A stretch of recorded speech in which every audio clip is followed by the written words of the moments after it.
Alright. What is up, Sharks territory, and everybody else that's chiming in from around the hockey world? Welcome to Shark City Hockey's live watch-along party with real-time reaction to the action. Sounds the Sharks are at Edmonton Oilers today. It's going to be a good game. Alright, what's up, everybody? I'm Aaron James, creative and host here at Shark City Hockey, your go-to source for San Jose Sharks fandom, where we cover legends and legacies here in the 408. Alright, so today is very monumental for us because this is our first live watch-along party on our new platform. So welcome to everybody. And of course, if you're watching us on YouTube and X, feel free to drop a comment in the comment section or in the comments. And yeah, man, you could talk Teal here and hang out with us as we hope to see the Sharks break their losing streak here, 3 games now. So let's get right into the game preview here, as it's about to drop soon. This right here is going to be the 139th all-time regular season matchup between the San Jose Sharks and the Edmonton Oilers. The Sharks' all-time record against the Oilers is 62-51, 12-13. This is going to be actually the 14th game played at Rogers Place. Obviously, for you Edmonton fans, you are aware that they used to play at Rexall Place, but the Sharks' record in this venue is 6-5-0-2 in 13 games. Again, this is the 14th all-time game that the Sharks are playing at Rogers Place. Pretty unique game because A, you have Yaroslav Askarov starting, B, Cody Ceci makes his return, and C, it's Macklin Celebrini's first ever game in Edmonton or in Canada in general. So, first pro game that is. So, let's talk about the lines. Today's starting lineups. Your first line out there is William Eklund. Congratulations to Eklund. He found his way back up to the first line. And then you have Mikhail Granlund and Fabian Zetterlund. So the Lund line, that first Lund line is back. Cody Ceci and Jake Wallman are your first defensive pair. Again, Yaroslav Askarov gets to start in net. Your second line is going to be Nikolai Kovalenko, still looking for his first ever goal in Teal. Macklin Celebrini and Tyler Toffoli. It's been a great lineup. Man. That line's been so productive, and I'm excited to see what they can do today in Edmonton. Mario Ferraro and Timothy Liljegren are on the second defensive pairing on that blue line. Liljegren makes his way back into the lineup in this game. He's been a healthy scratch for a minute. You have Barclay Goodrow, Alexander Wennberg, and Luke Cunnin on the third line, along with Henry Thrun and Jan Ruda. So, Jan Ruda still hanging around despite how Sharks fans feel about him. And Henry Thrun is back for his second consecutive game. So, Shakir Mukhamadullin is your scratch today. There's some Sharks fans that are speculating whether or not he's actually healthy. Might have an issue with the groin. I haven't heard anything of such, but that's what I've read on Reddit.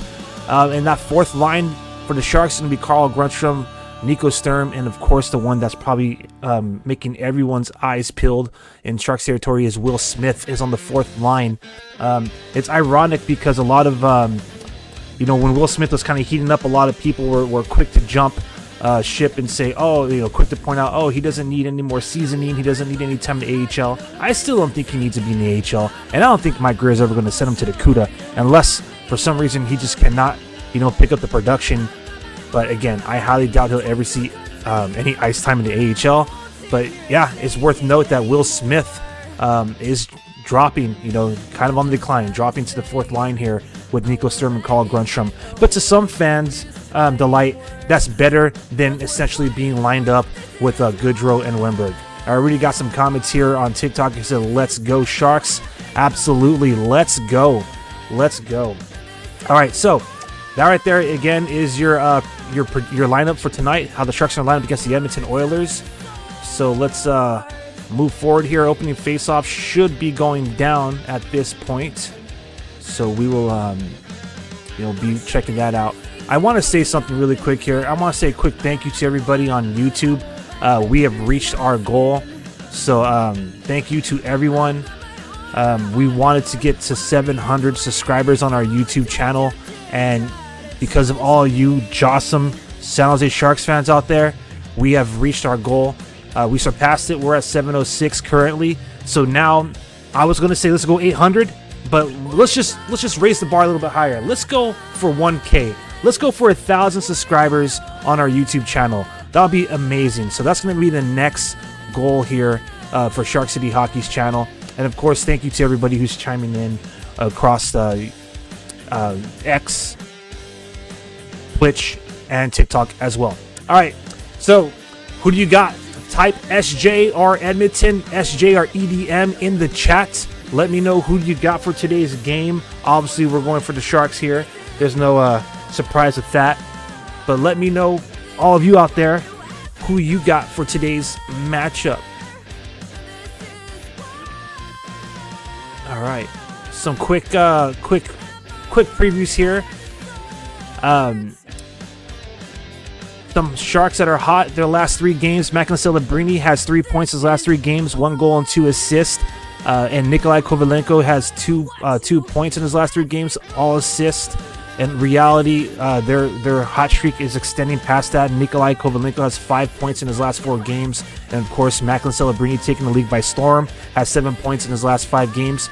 For Edmonton, Leon Draisaitl has 18 points in his last 7 games. Zach Hyman has 6 points in his last 4. And of course, Connor McDavid has 14 points in his last 7 games. So those are the ones you're going to have to watch out for. The starter in nets for Edmonton is Calvin Pickard. It's going to be a tough game because the Sharks defense is currently on a cold streak, while Edmonton Oilers, you just heard those 3 players, their offense is on fire. So let's see if the Sharks could, if we could, douse down the offense here. Let's see what Yaroslav Askarov can do. I'm so excited to see what Askarov could do against, Connor McDavid, Draisaitl, etc. So those are some players to look out for. Obviously, you're going to want to see, for San Jose, you're going to want to see some of our guys kind of, break that cold spell. Specifically, we have Barclay Goodrow, Timothy Liljegren, Alexander Wenberg. They're on a cold spell. And of course, we want to see Will Smith kind of, step up his game a little bit and give head coach Ryan Rosofsky, no reason to, keep him on that checking line. All right, so let's get ready. We're about to have the puck drop here in a second. Where are we at? Boom.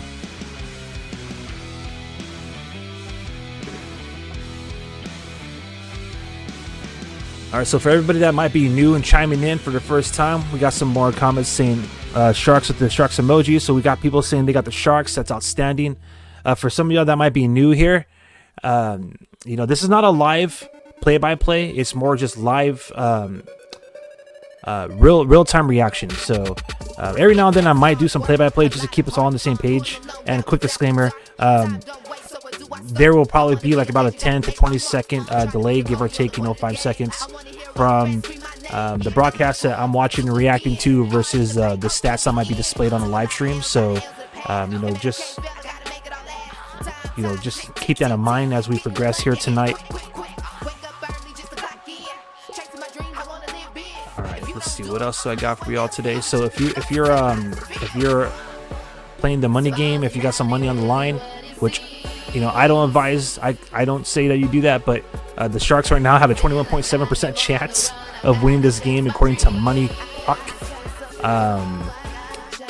The odds are, depending on what odds source you're using, the Sharks are essentially, the average is pretty much plus 300. So the Sharks are entering this game as underdogs, of course.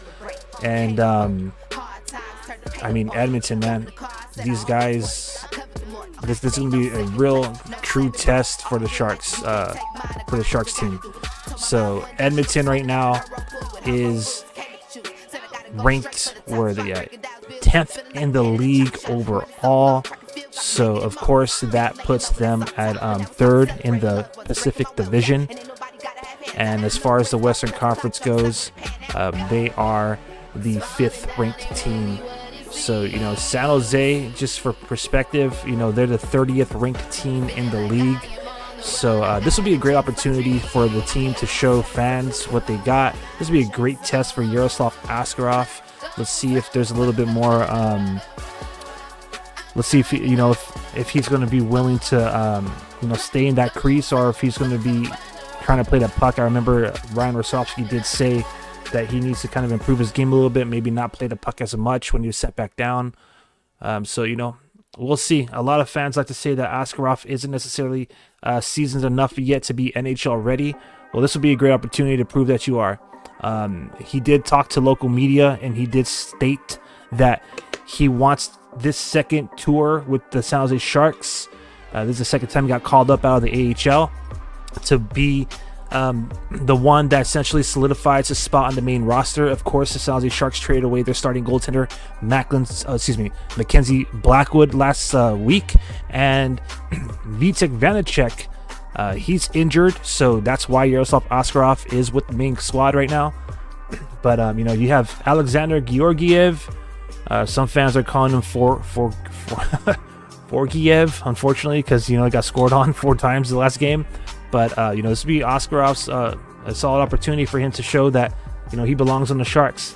Obviously, I personally would love to see him be here on the squad, but personally, I believe he's going to be sent back down after Vitek is healthy. So game on, the puck is dropped. Let's do this.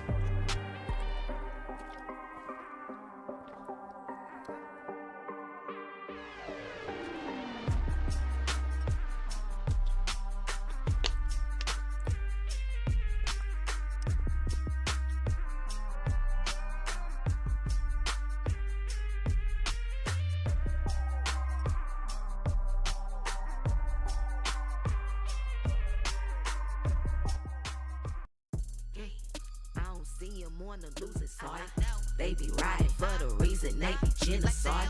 Shoot 'em down, bow, bow, bow, kill 'em dead. Shoot 'em down. All right, so if you're in the, if you're chilling, if you're watching along, if you're watching on Twitch, say what's up. And thank you. I noticed that our Twitch channel is getting some subscribers. If you're on our YouTube channel, welcome to the party. And if you're watching us on X, drop a comment as well. Very well, know I did it. Raise the bar, they retreat back in their feelings. All of my enemies and frenemies, battle scars. Take my winnings with a motherfucking grain of salt. Salty. I don't see them on the losing side. They be riding for the reason they be genocide. Shoot 'em down, bow, bow, bow, kill 'em dead. Shoot 'em down, got a body by the minute now. I don't see them on the losing side. They be riding for the reason they be genocide. Me and you, never gonna intertwine. Now get your ass up out my face, cause I'm about to shine. Do it. Very well, know I did it. Raise the bar, they retreat back in their feelings. All of my enemies and frenemies, battle scars. Take my winnings with a motherfucking grain of salt. Salty. I don't see All right. They be riding for It's the a 200-foot game right now. Really, that's pretty much it. Both teams are kind of filling each other out. Got a body by the minute now. I don't see him on the losing side. They be riding for the reason they be genocide. Shoot 'em down.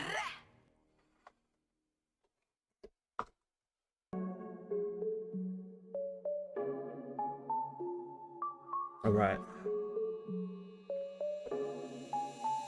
Shawty go nuts, yeah, shawty go crazy. Adjusting the camera here so you get the front view.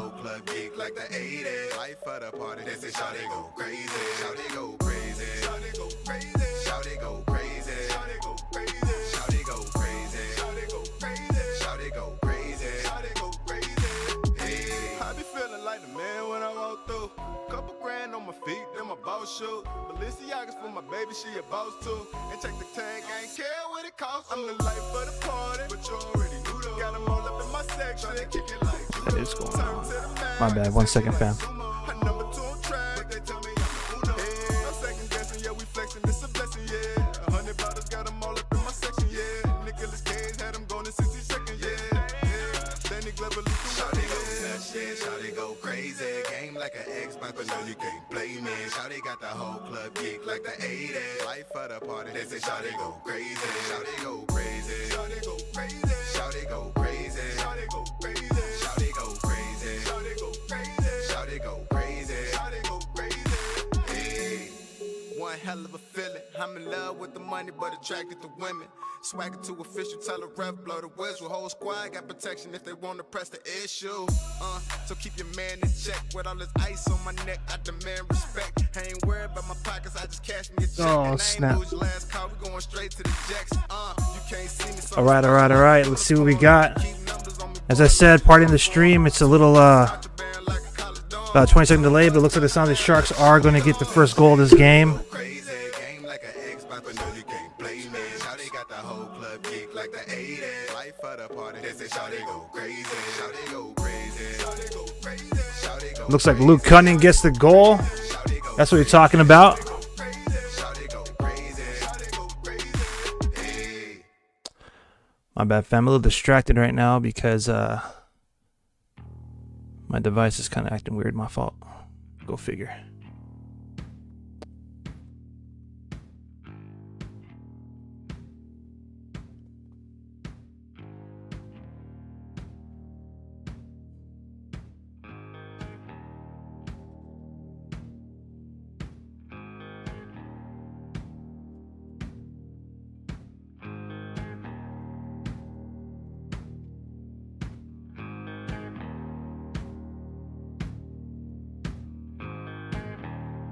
The Holland Tunnel, the midnight train. All right. My fault. All right, so the San Jose Sharks scored the first goal of this game. That's what's up. If you are chiming in, go ahead and put that goal lap emoji. Type goal in the chat or put the goal lap emoji.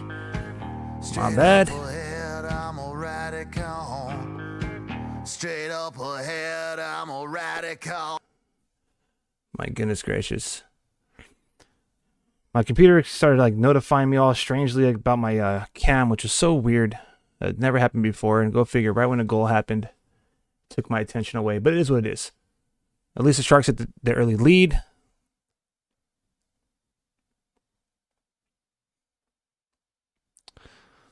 Little slightly disappointed on that part on my end, but it is what it is. I just gotta move on, just like the game. Gotta move on. No time to cry over spilled milk.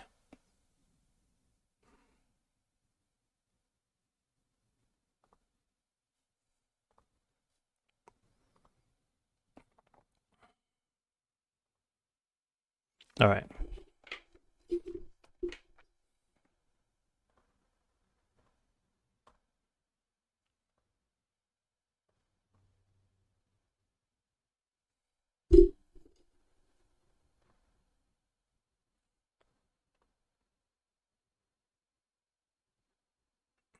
God, what's going on here?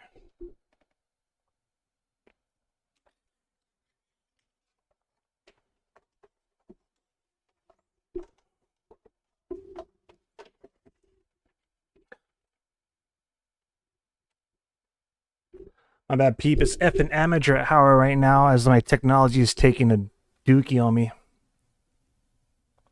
Very disappointed right now, but it is what it is. I got a comment already saying, let's go, boys. Sharks definitely have some pep in their step. Absolutely.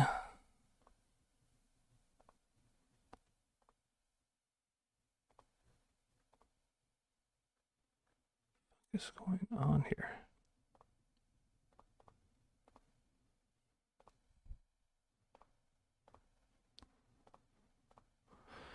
Okay, I think I see what the problem is here. My bad.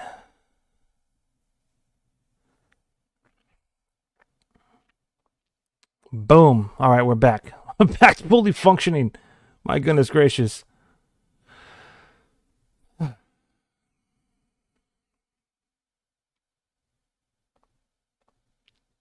So Luke Cunning got his 9th goal of the season there. Alexander Wemberg gets his 9th assist with the primary. Secondary assist goes to Timothy Liljegren, which is amazing because both of those guys were on cold streaks. And what I say at the top of the program, would love to see these guys, improve their game. Obviously, we want Will Smith to get some good stats as well. But it's great to see the two guys who are currently on a cold streak here for the Sharks have a hand on the first goal. So Luke Cunnin, 9th goal of the season, scored at 3 minutes and 23 seconds. 6 shots on goal right now to Edmonton's 1. So we're talking about the Sharks' defense being cold and Edmonton's offense being hot. Obviously, it's just like less than 7 minutes into this first period. Still got a whole game to play. But you got to love the start. Got to love the effort from the San Jose Sharks.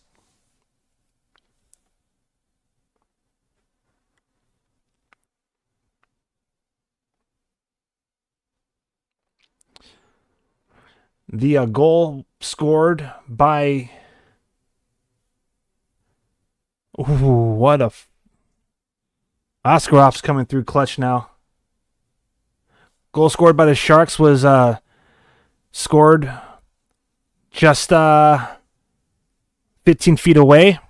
Edmonton is pressing right now. Edmonton is pressing and looks like they're going to score a goal here. Looks like Edmonton's going to tie this one up.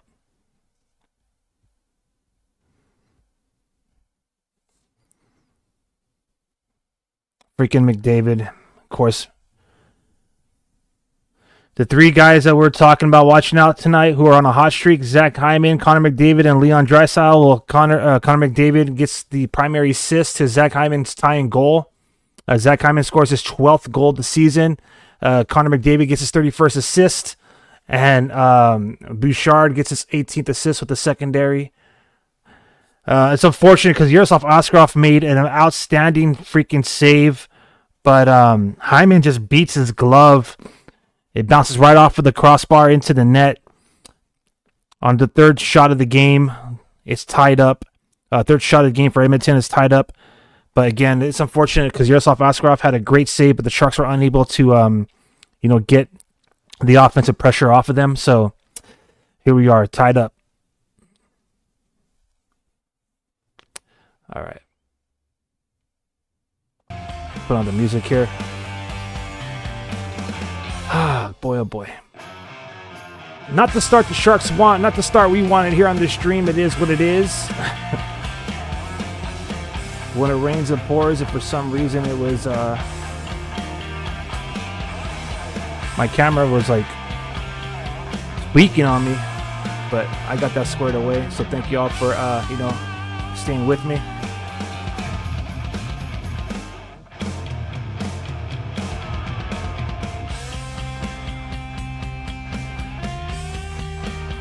Ooh.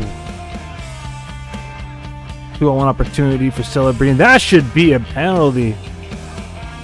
Yeah, I was about to say, Draisaitl just put both his hands on his stick onto the head of Celebrini, knocked on the ground. So Sharks about to have a power play. Ruda shoots and he scores! Jan Ruda, man! Woo! Everybody who's been getting a cold streak and shade today is coming through. How about that? San Jose has a lead 2-1. On their 7th shot, Jan Ruda. Nice twisted wrister. Wow. That is what's up.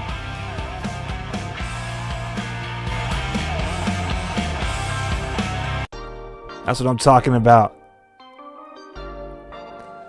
Ooh-wee. This is going to be... hopefully Askarov could hold it, could hold it down. But this is going to be a damn good game. It sure is. Jan Ruda gets his first goal of the season. 20th assist goes to Jake Wallman. That primary assist. At 8 minutes and 21 seconds. We already got 3 goals here. We're not even halfway through the first period. This is going to be a good game, fam. A very good game.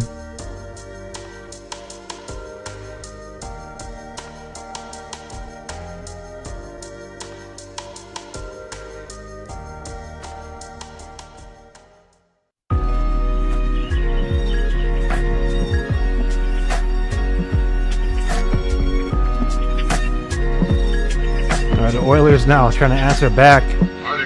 Ooh, Askarov fights off a blast. Nice.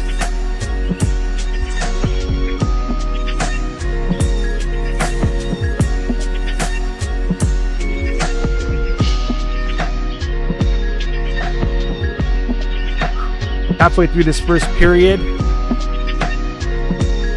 got some comments saying Oilers are like the Niners. They need to address something and refuse to do it in the offseason. Dang.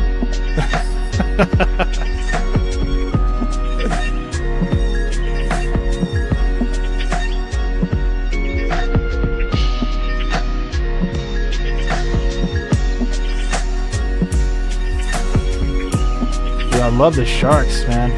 I love their attack right now. Ooh, beautiful. Wallman tried to do like a pass. He had Celebrini by the post, but they didn't quite connect. Edmonton crowd sounds a little shocked. Now remember, last season, the San Jose Sharks got their first win of the season against Edmonton.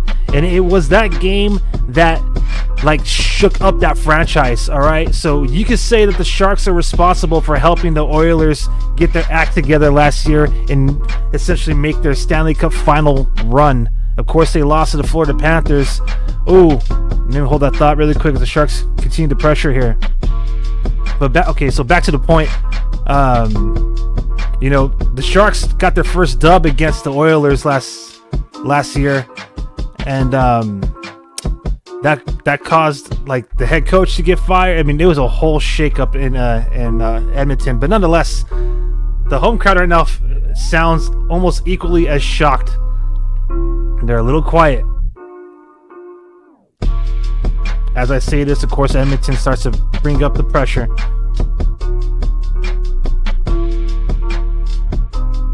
All right, clear the zone.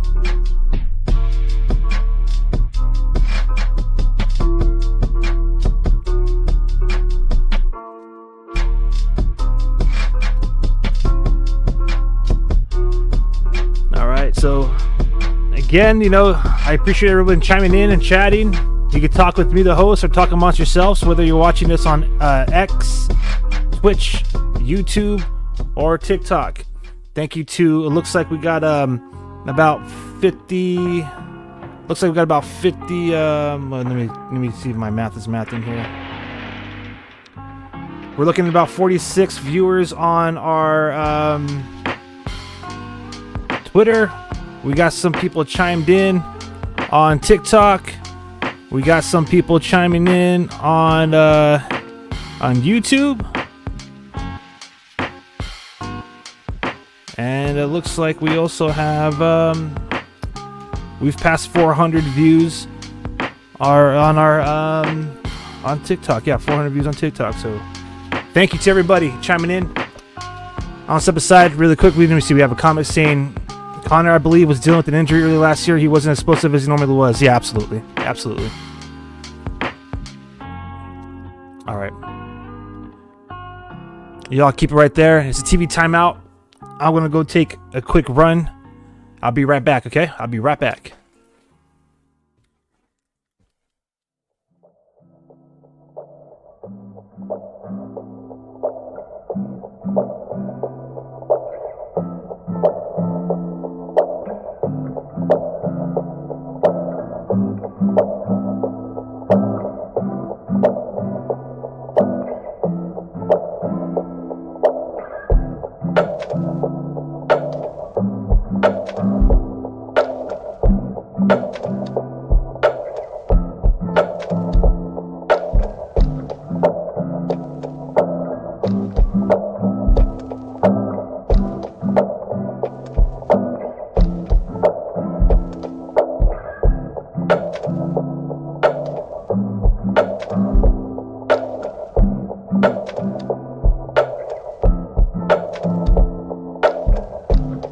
All right. Game on, baby. Game on.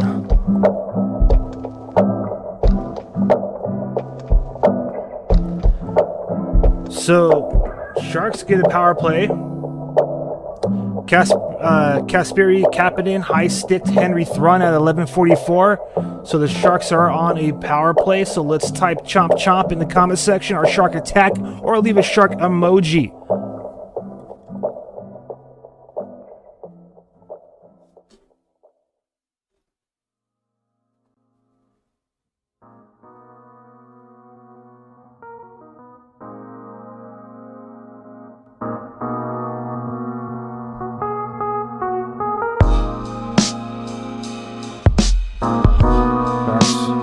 Celebrini shoots it. Oh, man, that would be nice.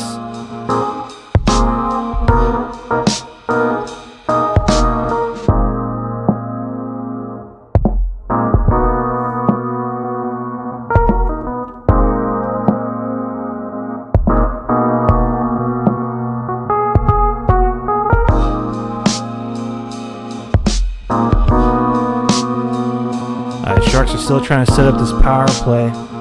Granlund's behind the trapezoid. Bend it to the boards to Foley.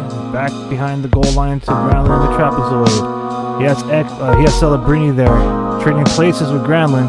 Probably not the best idea to do. He skated out in traffic, and that's cleared out. Looks like that's going to pretty much be the power play there. So.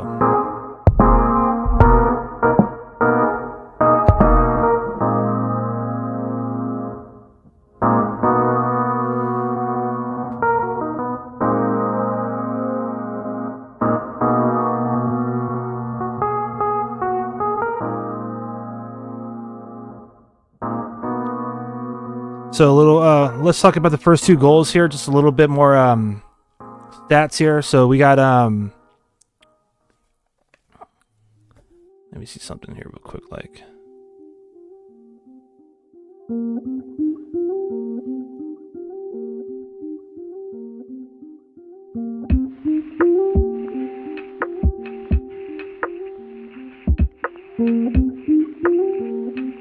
all right. So we have Luke Cunnin. He has now 5 points in his last 6 games, so 3 goals and 2 assists with his goal today. And then you also have John Ruda, who scored his first goal since April 13th in 2024. Dang, good for Ruda, man. Jake Wallman got his 20th assist of the season, so he's the first Sharks defenseman to reach the 20 assist mark this year. Jake Wallman's having quite the season, man. He's having quite the season.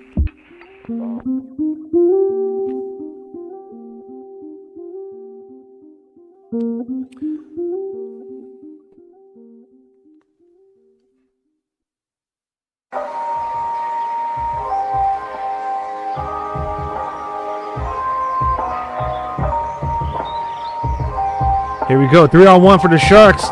Will Smith. Oh, man.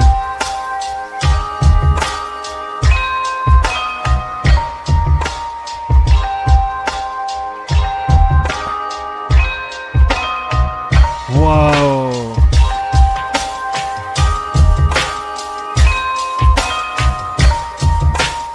Mario Ferraro had a 3-on-1 with Will Smith. Will Smith does a pass across him. And rather than take the shot, Mario Ferraro elects to send it back to Smith, and that gets broken up. Dang. Thank you to everybody on TikTok. Looking at the likes right now, we're at 1,095, almost 1,100 likes. Everybody chiming in right now for some afternoon delight here on all of our platforms here, streaming across multiple platforms. I want to say thank you because of you all, we are retaining our title here at Shark City Hockey as the #1 trending live stream in all of Sharks territory. So this is the #1 trending live stream, the #1 trend-setting fan account, if I may say, with more relevant, relatable, is what I meant to say, not relevant, more relatable and inspirational content. So thank you to everybody. I will turn on the music, my bad. There we go. Thank you for letting me know. I turned up the music for the commercial break. All right, so I'll repeat that one more time because it was my gratitude to everybody who's chiming in. Thank you to everybody on TikTok. We're almost at 1,100 likes. Thank you to everybody chiming in on Twitter. Make sure you double tap that screen and make it rain hearts as well. If you're watching us on YouTube, just do the same thing. Of course, want to thank everybody on YouTube for helping us reach our goal, surpass our goal, 700 subscribers. We now have a new goal. We might as well say, hey, let's raise the bar a little higher. So we're trying to skate toward 1K, 1,000. That'll be outstanding. But for everyone that's chiming in today, because of all you have made Shark City Hockey's live streams the #1 trending live streams in all of Sharks territory. All right, so thank you to everybody for helping us maintain that title. And of course, don't forget to follow us on our social media pages at Shark City Hockey across the board for more relatable and inspirational fan content. Of course, you know, we're trendsetters, and we have been for the last 6 years. So, you know, make sure you keep your Sharks feed fresh with some awesome fan content, and you know, like, share, subscribe, all that jazz. So game on. Less than 5 minutes remaining here in this first period. And damn, it's a pretty good game, man. 8 shots on goal for Edmonton, 1 goal. 7 for the Sharks, 2 goals. I love it. I freaking love it.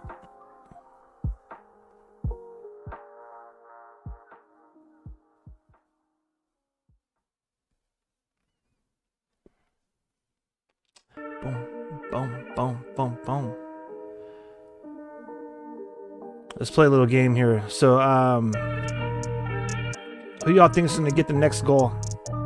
Let me know in the comment section. Who y'all think is going to get the next goal? I'll go ahead and answer first. I'm going to say Eklund. Why not? Let's go with Eklund.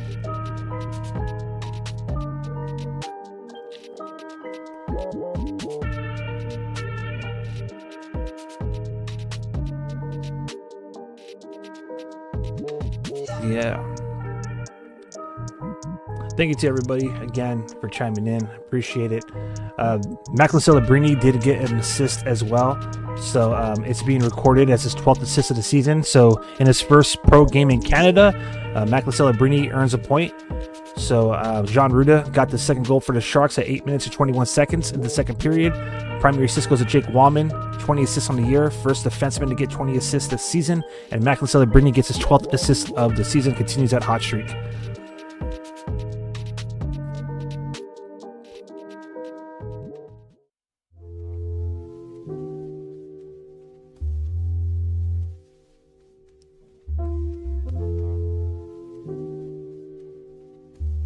Let's change up this music here. Oh, Askarov! Yeah, buddy.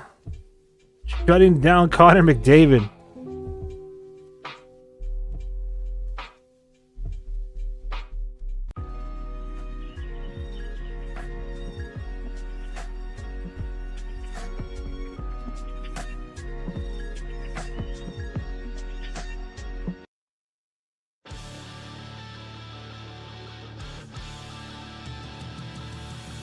Got someone saying switching to this platform over YouTube. Appreciate it.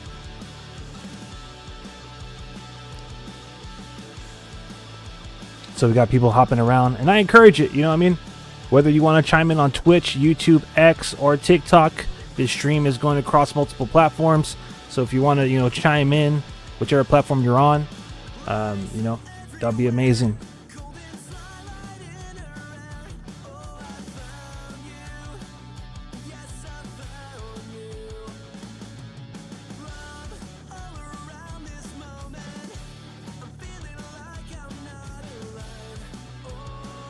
All right, we got about 2 minutes and 14 seconds in the first period. Icing called on the San Jose Sharks. Overall, it's been a pretty solid period, man. So this game is going by pretty fast too, really fast. Well, at least this first period is.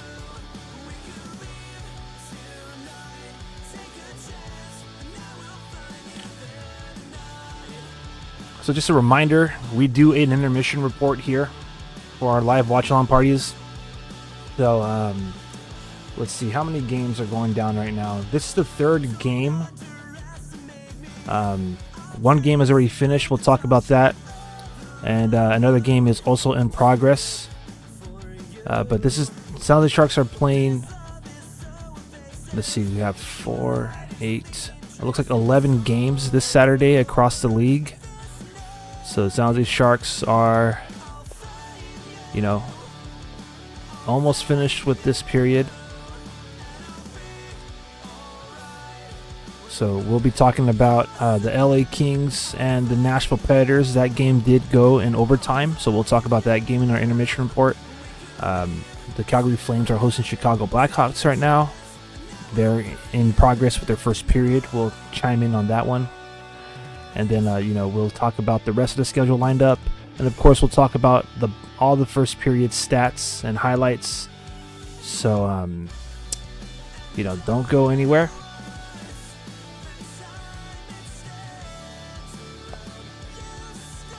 Right now on moneypuck.com, the San Jose Sharks, even though, as we mentioned at the top of the program, had they were the underdogs.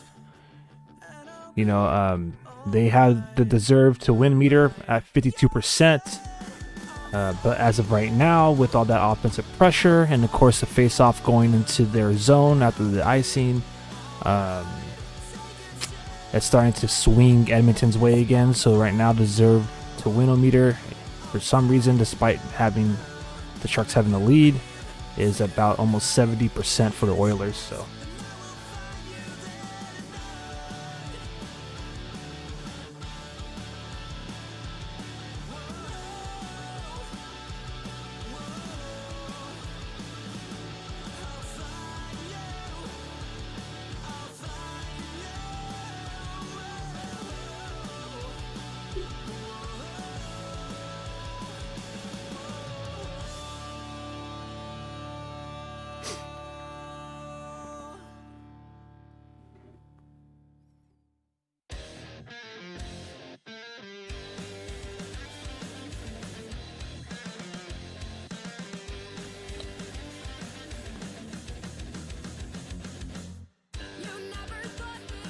all right, here we go. Barclay Goodrow with a nice chance down low. He's kind of pressed to the half wall. Alexander Wenberg trying to help, but it's 3-on-2 for Edmonton. They had the numbers game. They were able to clear, but Zetterlund gets the puck right back. Now here he is with the puck. Tries to shoot, that deflects behind the net. Zetterlund now feeds to Granlund, who's on the blue line. It looks like the Sharks in the middle of the line change because I see Granlund out there with the Labrini and Zetterlund. Or is that Eklund? That's Eklund. My bad. Ooh, turn around, Eklund. Oh, you didn't see it. Eklund had an opportunity to intercept the puck right behind the goal, the net, but he was not. He was looking forward down toward the blue line and not at the puck carrier. Ooh, nice interception by Granlund.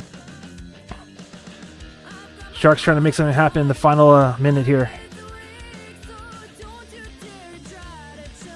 I don't think it's going to happen. I have to keep an eye on the broadcast and to keep an eye on the stream. The clock on the stream. I think that's going to be the period. Yep, I'm going to call it. So that's the first period. Solid period for the San Jose Sharks. They're going to enter the second period with the lead, 2-1. Askarov is doing an amazing job. Shot totals are practically even. We're going to get into all that right now. All right, so let's turn up the music just a bit. All right. Welcome to everybody. I am Aaron James, creative at Shark City Hockey. First and foremost, I want to apologize for that little mishap, little technical errors at the beginning of the stream, in which everything was tweaking out, but we got through it, and you know what? We're able to enjoy 2 goals together. So, again, just want to emphasize that because of all of you out there who are chiming in, whether you're whatever platform you're watching us at, you helped Shark City Hockey maintain the title of the #1 trending live stream in Sharks territory. Obviously, we're the #1 trending fan-driven, fan-created show here. Thank you all. I appreciate that. So let's talk, instead of patting ourselves on the back and tooting our own horn here, let's talk about that first period, all right?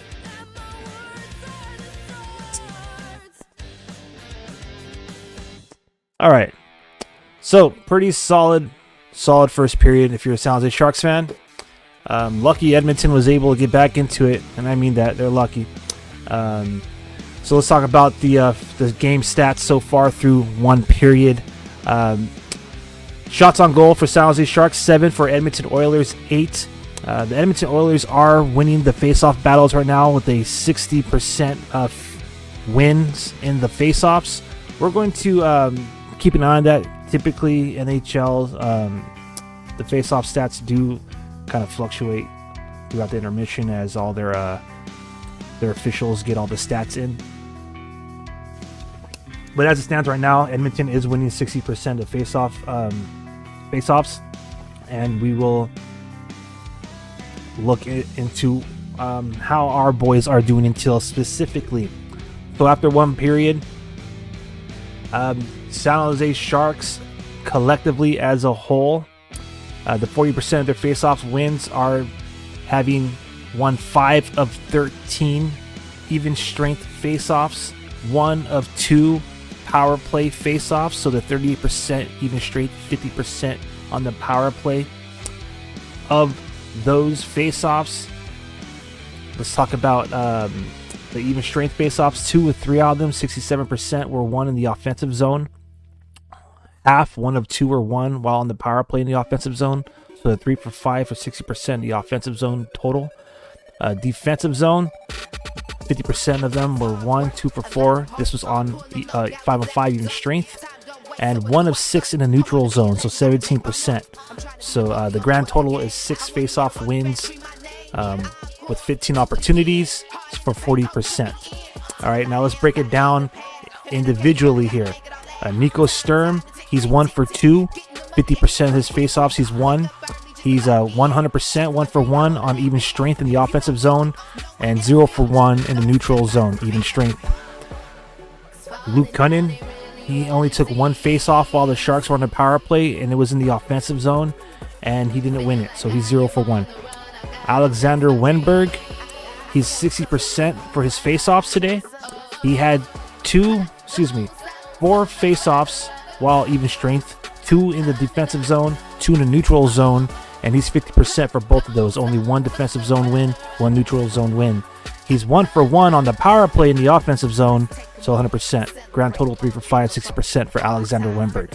Mikhail Granlund has not won a face-off so far in that first period. He's 0 for 3. It was all even strength, 2 in the neutral zone, 1 in the defensive zone, 0 for 3 for Mikhail Granlund. Macklin Celebrini is 50%. All his face-offs were during even strength. He's 1 for 2 in the offensive zone, 1 for 1 in the defensive zone, and 0 for 1 in the neutral zone. So 2 for 4, 50% for the San Jose Sharks. All right, so that's your face-off summary. And that's why the average is 60% of the wins are going to Edmonton, 40% to San Jose. Only 1 penalty was committed in that game. Well, technically, I believe it was 2. It should be 2 because the Sharks were going to have a power play when was it Drysdale, I believe. He got his hands up high on Macklin Celebrini, but that power play didn't come because John Ruda scored a goal. All right, but the penalty that did occur was Kasperi Kapanen. He high-sticked Henry Thrun at 11 minutes and 44 seconds. The Sharks were unable to score on that power play, so they're 0 for 1. And so far, very disciplined game played by the Sharks, and they haven't committed any penalties. Hits is even, 3 for 3. Block shots, 4 for San Jose, 3 for the Edmonton Oilers. Giveaways, 5 for San Jose, 7 for Edmonton. Takeaways, 0 for the Sharks, 2 for the Oilers. All right, let's talk about the goals. Let's talk about your goal scorers here, fam. So let me make that a little wider for y'all. Really quick. Boom. There you go. All right. So your goal scorers in that first period, you had Luke Cunnin, who opened up the scoring at 3 minutes and 23 seconds of the first period. His 9th goal of the season. Assisted by Alexander Wenberg, his 9th assist of the season, and Timothy Liljegren, his 4th assist of the season. We started off today's live watch party by saying that Wenberg and Liljegren are on a cold streak and they really need to turn it around. We also said that Barclay Goodrow is kind of cold as well. And Will Smith, he's not on a cold streak per se, but he is, kind of falling down on the lines, second liner all the way down to the 4th now. he should be a top 6 forward. At least that's what he's projected to be. So back to the goal scoring though. Luke Cunnin, his 9th of the year. It all started deep behind San Jose's net. So Liljegren advances the puck from the half wall, and he bounces it all the way into Edmonton zone, where Alexander Winberg wins the race at the opposite end of the rink at the half wall. He does his best Nikolai Kovalenko impression, because Kovalenko has been outstanding, winning the races to the puck behind the goal line in the offensive zone, and then centering it into the high danger zone. And that's where he found, Winberg found Luke Cunnin, who snapped it home for his 9th of the year. So one more time, the Sharks had the puck deep in their zone to the right of Yaroslav Askarov, his glove side, as he's a left-hander goaltender. And Liljegren sends that puck all the way deep into Edmonton zone, in which Alexander Winberg wins the race at the opposite half wall, centers it. Luke Cunnin snaps it. 1-0 Sharks at 3 minutes and 23 seconds. Zach Hyman answered back about a little bit less than 3 minutes, so at 7 minutes and 7 seconds. Zach Hyman gets his 12th of the year for the Edmonton Oilers. Connor McDavid gets his 31st assist of the year. Bouchard gets his 18th. Pretty much Yaroslav Askarov made an outstanding save, but the pressure was unable to be relieved by the Sharks. Edmonton kept it pouring, and then Connor McDavid goes and does Connor McDavid things. So he takes a pass from Bouchard at the top of the face-off circle, right side of Askarov. He skates all the way around the goal line, so from half wall to half wall, he passes through the trapezoid to the opposite face-off circle, and he's able to thread a pass past Kunin and Goodrow to find Zach Hyman, who then snaps it home to the opposite side of the net, past Yaroslav Askarov. Now we have a tied game, 1-1 at 7 minutes and 7 seconds into the first period. Finally, the last goal that was scored in that first period, Jean Ruda. We just kind of briefly mentioned it earlier, but the Sharks essentially were going to be on the power play, and they had 6 attackers on the ice, obviously, because being on the power play, Askarov made his way to the bench, so they had Toffoli out there, Will Smith, Macklin Celebrini, Jean Ruda, Jake Wallman, and Nikolai Kovalenko. Jake Wallman takes possession of the puck.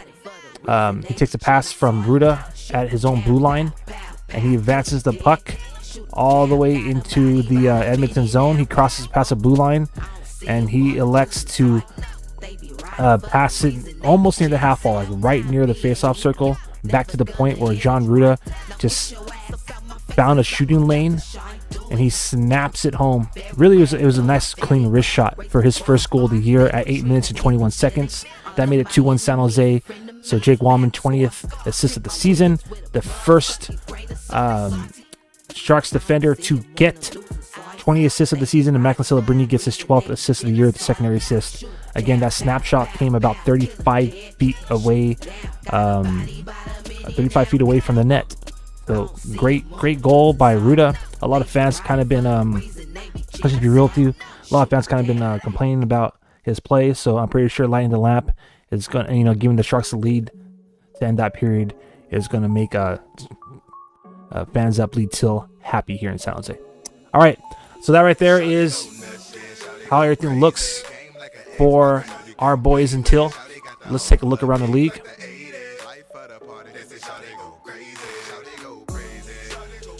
So, games going on around the National Hockey League. So the LA Kings lost to the Nashville Predators in Nashville 3-2.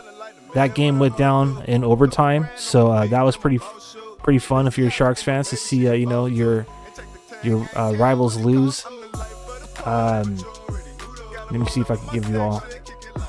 So it looks like the game-winning goal from Nashville was scored by Nick Blankenberg, which was his first goal of the year, assisted by Philip Forsberg.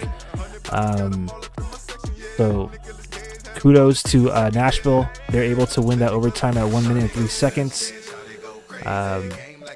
The other game in progress right now is the Calgary Flames are hosting the Chicago Blackhawks.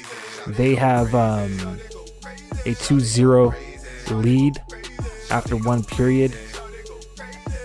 And the way it looks there is Nazem Kadri and Jonathan Hubert. I don't know. I know I'm going to murder that, so I'm just not even going to say it. But nonetheless, the Chicago Blackhawks are trailing 2-0.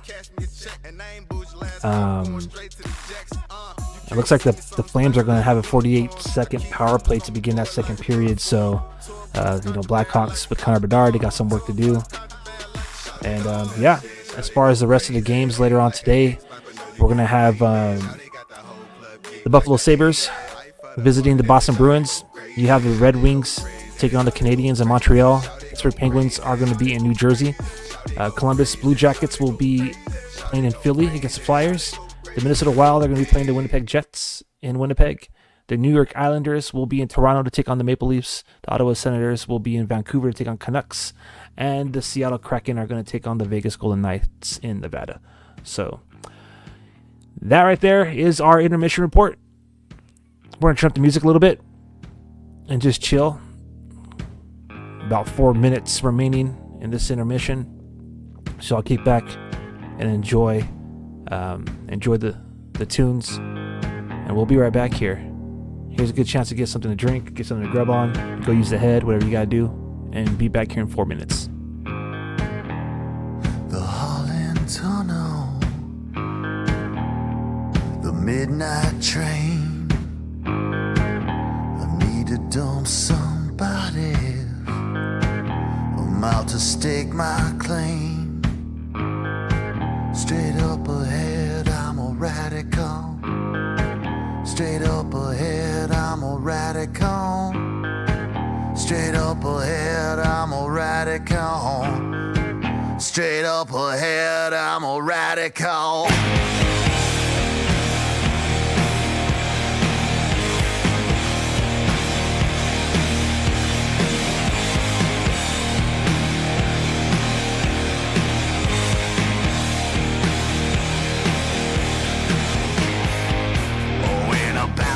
Basement underneath my knife. We are the politicians. We shaping lives. Straight up ahead, I'm a radical. Straight up ahead, I'm a radical. Straight up ahead, I'm a radical. Straight up ahead, I'm a radical.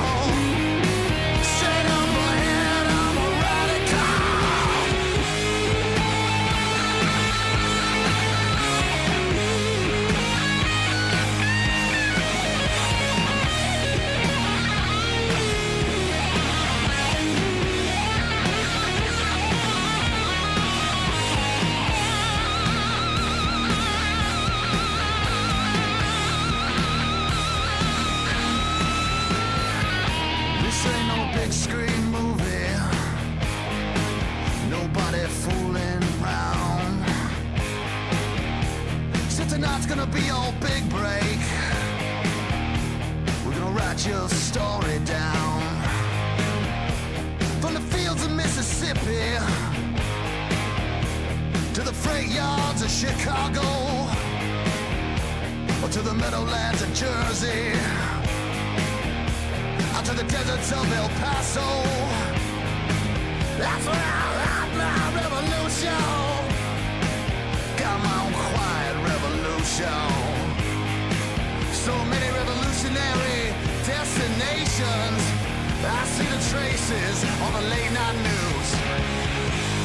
If you believe in miracles, if you believe in pain, oh, they don't find me now. So you can make a change. I'm tired of waking to my backbones. I laid away some things I hate the most. I make a last stand for the practical. Straight up ahead, I'm a radical. Straight up ahead, I'm a radical.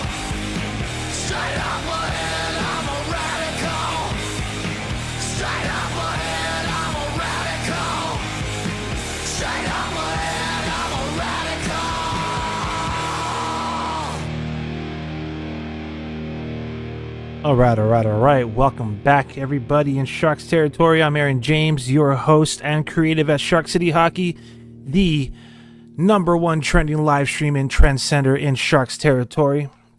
Be sure to follow us across all of our social media platforms at Shark City Hockey, where you'll find the most relatable and influential fan content that's out there.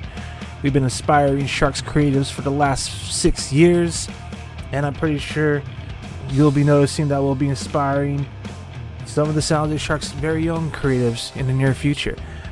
All right, so we got a 2-1 lead here. We, as in San Jose Sharks. My apologies. I always like to pretend that we're on the fifth line over here, all right? If you're watching us, whatever platform you're watching us on, be sure to drop a comment in the comment section. Let's talk Teal together. And, yeah, thank you all for chiming in. Because of everybody, you've kept Shark City Hockey's live streams the #1 trending live streams in all of Sharks territory. So couldn't do this without y'all. While we're speaking of following and all that jazz, thank you all. First of all, I don't have it up here, but on Instagram I want to say a big fat shout out to all of you out there as we are striding towards 6,000 followers on Instagram. I appreciate all that.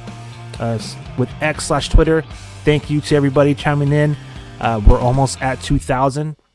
So if you're watching this stream and you don't follow us yet, please consider following. And by all means, share this, repost it, right? If you're watching this, if you're, scrolling on your phone and you're live on, you're scrolling through your lives on TikTok and you drop on by, if you're one of the 400 viewers, I want to say thank you all. And thank you to everybody for almost 1,100 likes on this stream on TikTok. I appreciate it. If you're not following us already, please do so on TikTok as well. And,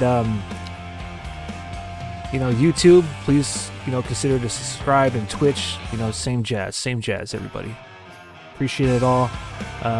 Be a super fan of Shark City Hockey content and follow us across them all. So game on here. Second period has begun. Let's do this.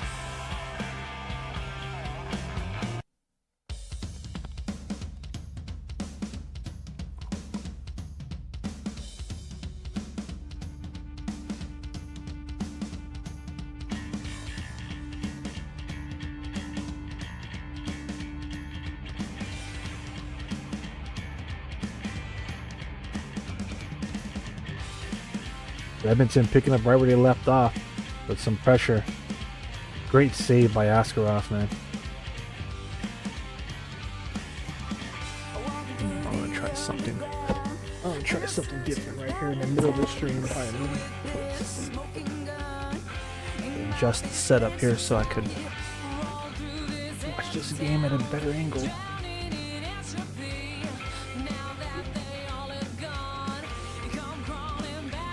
Oh yeah, that's way better. That's more like it. Yeah.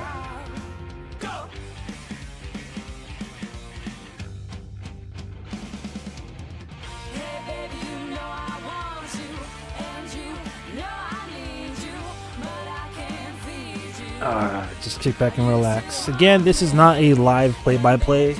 That's what the good men with the Sharks broadcast team are for. Dan Ruzanowski, if you listen to the Sharks Audio Network, or Randy Hahn, if you're watching on the regional sports broadcasting channel. This is a live watch along with real-time reaction to the action as the San Jose Sharks have a 2-1 lead over the Edmonton Oilers. So essentially the idea is on your smart device, you chime in on the watch party, and on your TV, maybe you watch, you put the game on, or if you're listening on the audio network, we watch together. It's a watch along. So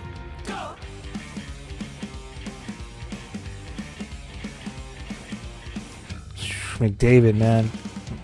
Ooh, nice. Love to see it. Mikhail Granlund, nice little one-hand shove, puts McDavid down. Sharks with some good passing. Ooh.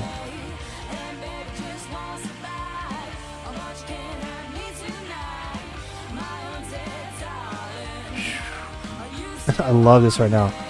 So right now it's like back and forth action, 3-on-2, both teams, both ways. Sharks second 3-on-2 opportunity. Oh man, Granlund got the stick up high. He's gonna get penalized for that one. Dang.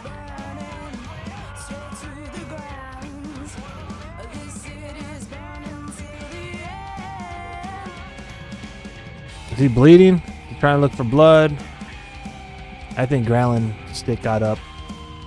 Pardon me. Pardon me. Yeah, Granlund definitely got him. So the Sharks take their first penalty of the game.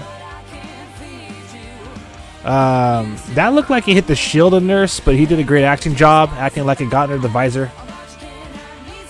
Nonetheless, high sticky for Granlund. I mean, it's going to get called regardless, whether it hit the inside of the visor or the outside. But Mikhail Granlund gets called for high sticking at 1 minute and 50 seconds in the second period against Darnell Nurse. So Sharks are on the penalty kill, fam. You know what that means. Type PK. Type defend. Put a hammer, any tools, any kind of emoji that represents working, because that's exactly what the Sharks got to do. They got to go to work right now.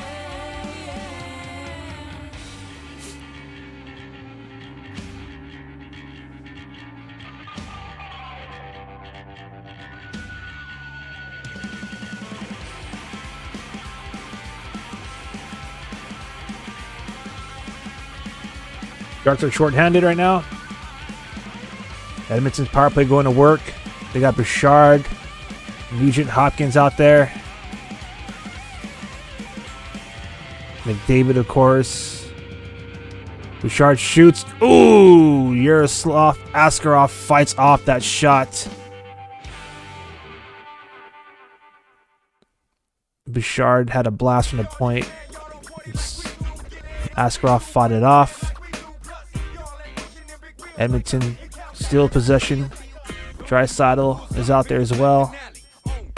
McDavid now at the puck. Oh, that's out. Yep. Sharks are able to clear the zone.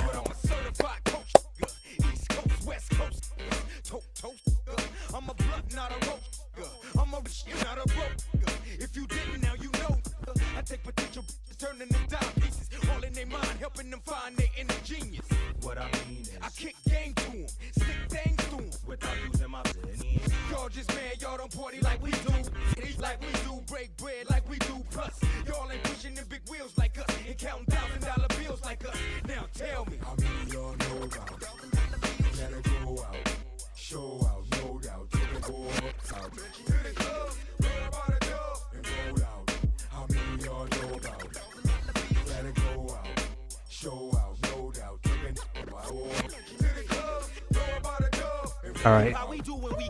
Good freaking save by Askarov. Man, Askarov is doing the splits out there, man. Love to see it. Love to see that resolve. Love to see that resiliency. Love to see the commitment, man. I haven't seen a goaltender with that much agility in the net since the beginning of Bakov, man. It's exciting. All right, so the Sharks are able to kill that penalty. That's outstanding.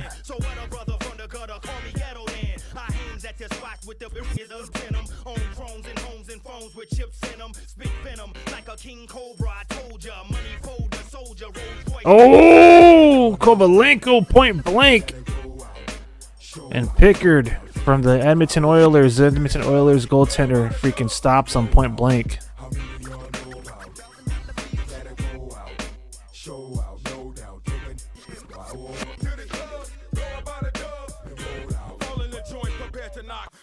Entourage of big ballers blinged out cause we got those bottles. Twist out popping like you hear a pop, another panty drop in the club off the east, spin a few hang. Boss up to the after hour and do the same thing. The tightest, if not the finest honey dip. We flip quick, get out, then drop them off in the bench truck. Y'all just man, y'all don't party like we do, get in like we do, break bread like we do, plus y'all ain't pushing them big wheels like us. And count $1,000 bills.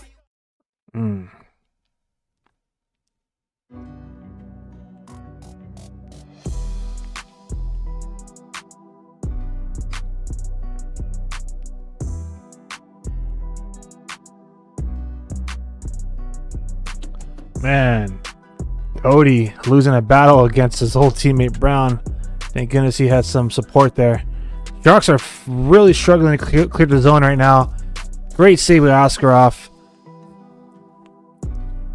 Askarov has been solid, man. 17 shots on goal. He only allowed 1. And he's really starting to keep the Sharks in this game, which is something you love to see because, you know, all the noise in Sharks territory over the last week is how, you know, we dealt away Mackenzie Blackwood. Mackenzie Blackwood, you know, as horrible as this Sharks team was last year. Hold on. Here comes Wenberg. Oh, he tried to do a spinning deke there. Deke as in D-E-K-E is a juke as in J-U-K-E. So a juke in football is equivalent to a deke in hockey. And Alexander Wenberg tried to do his best Macklin Celebrini / William Eklund impression with a spinorama deke. Unfortunately, lost the edge and the puck. Damn. I wish he would just went for the shot on that one, but it is what it is. Luke Cunningham 2-on-1 with Lil Jagrin, and he goes wide. Man. Shot wide. Yes, good interception. Lil Jagrin didn't get enough mustard on that, but Cunningham did get the puck anyways. Waiting for some support. Oh my goodness, the 200-foot game between these squads is insane tonight. Or today, pardon me. Here's Eklund. Eklund shoots. Ooh, that goes wide to the right. I predicted Eklund's going to get the next goal. He almost made it happen. Let's see what we've got here. We said Askarov is looking good, hoping next year Sharks can get Haltonen, Musty, and Dickinson to the Sharks. The one he allowed is one that should go in. Yeah, without a doubt. You know, that stretch pass that, you know, of course, when McDavid has the puck, you're going to commit all your attention to McDavid, right? And then, you know, he stretched past that across. And, who was it again? It was Zach Hyman, right? He got that goal for Edmonton, and it was like 15 feet away.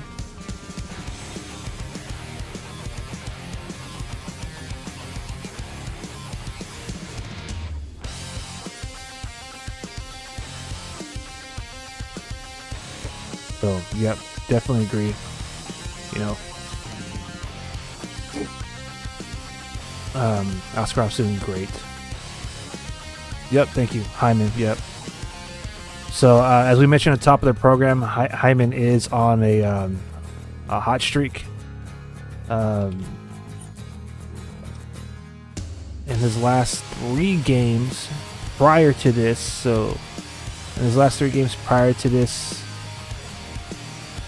he had, let me see. Well, let's just do the total now.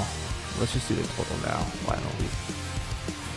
So now I believe I think it was 7 points in the last 5 games. So that should make it 8 now. Let me just do some quick math here. Let me see. 2, 3, 4, 5, 6, 7, 8, 9, 10. Well, he has 10 points in his last 1, 2, 3, 4, 5, 6, 7, 8. So 10 points in his last 8 games. Zach Hyman, right winger for the Edmonton Oilers. So yeah, of course he scores, right? But yeah, I do agree with you. I hope that the Sharks can get that young talent in there. You know, Kasper Haltonen, Quinton Musty. I'm a little on the fence about Musty. I'm gonna follow up on that comment at our next stoppage here, as the Edmonton Oilers are pressing the Sharks. Eventually, all this offensive pressure that the Edmonton Oilers are putting on is going to catch up to the Sharks, so they really need to do as much as they can to reduce the amount of time they're spent skating backwards, man. Ooh, that blast goes wide. Sharks are kind of getting caught playing containing the puck right now. Lightweight kind of crashing the net. They're literally, all 5 of the Sharks skaters are literally being contained within the slot, like in between both face-off circles in front of Yaroslav Askarov. Obviously, the top line for Edmonton is out there right now with McDavid, and as far as our boys Granlund, Eklund, Zetterlund, they're both out there for almost 90 seconds now. So they need to get out of that damn zone. It looks like Henry Thrun lost his stick. Thank goodness that the puck hits off his stick. Lucky bounce for the Sharks, and they're able to clear the zone and try to get a line change. But damn, ooh, Askarov. Ooh, nice play off the boards by Tyler Toffoli into the zone. Nobody home. Draw pass to 3 Oilers there. All right, come on, Sharks. Come on. Get your head off of us. Come on. Head's on the swivel right now for San Jose. There we go. Macklin Celebrini intercepts it at the neutral zone right in the face-offs. The center ice face-off circle. Now Sharks trying to make some pressure happen, but it ain't happening. Edmonton clears the puck, so Wallman now waiting behind the goal line next to Askarov. Alright, Sharks get it deep. Here's an opportunity. Nice shot on net by Cunnin.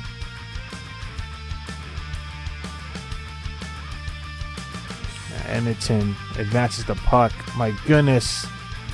It's 4-on-4, but they are stretching the Sharks with those passes, making it look like a freaking odd man rush.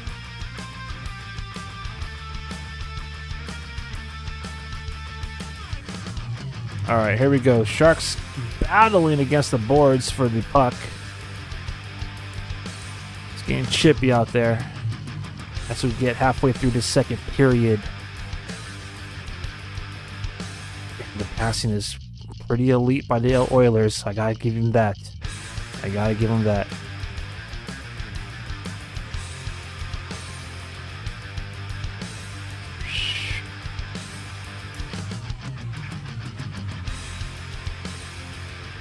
Come on, baby.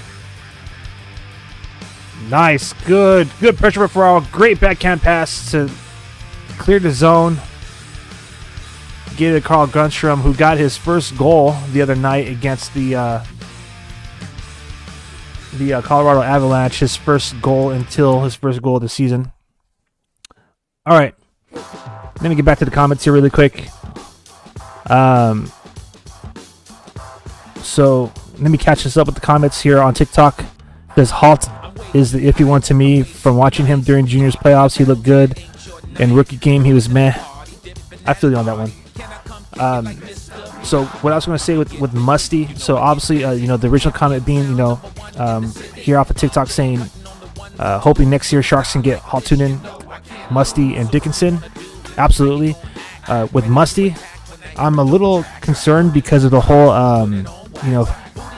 the whole drama that followed his trade request when he went back to the OHL to the Sudbury Wolves after Sharks training camp, after the rookie face-off tournament, and after some games in the preseason.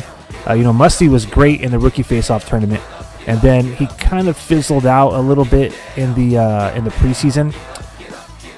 I know he really wanted to make the Sharks squad. I know he wanted to go pro, and kind of like Luka Caglioni last year, where he put up 90 points in the WHL with the Portland Winterhawks. Quentin Musty being, one of the leading scorers in the league. I know a lot of fans feel like, and somebody even say that with Dickinson this year, that maybe like that development league, like he's ready for the next level, right? I don't want to speculate because he's since returned to the Sudbury Wolves. Unfortunately, got injured. He wasn't selected again for a second consecutive season to represent Team USA in the World Juniors. But I honestly feel like Musty wasn't going to be on the Sharks roster regardless. It's a long shot. Mike Greer has made it known last season, this year as well, that roster spots are just going to be handed to you. They have to be earned. And the whole point I'm trying to get at with Musty before the puck drops and we resume action here in Edmonton is when he made that trade request, I don't think that reflected. I think that kind of hurt him a little bit, like reflected him poorly, unfortunately. I have a feeling that kind of played a decision in him being selected for the World Juniors. Mike Greer had to step in and say, he wanted that to get resolved.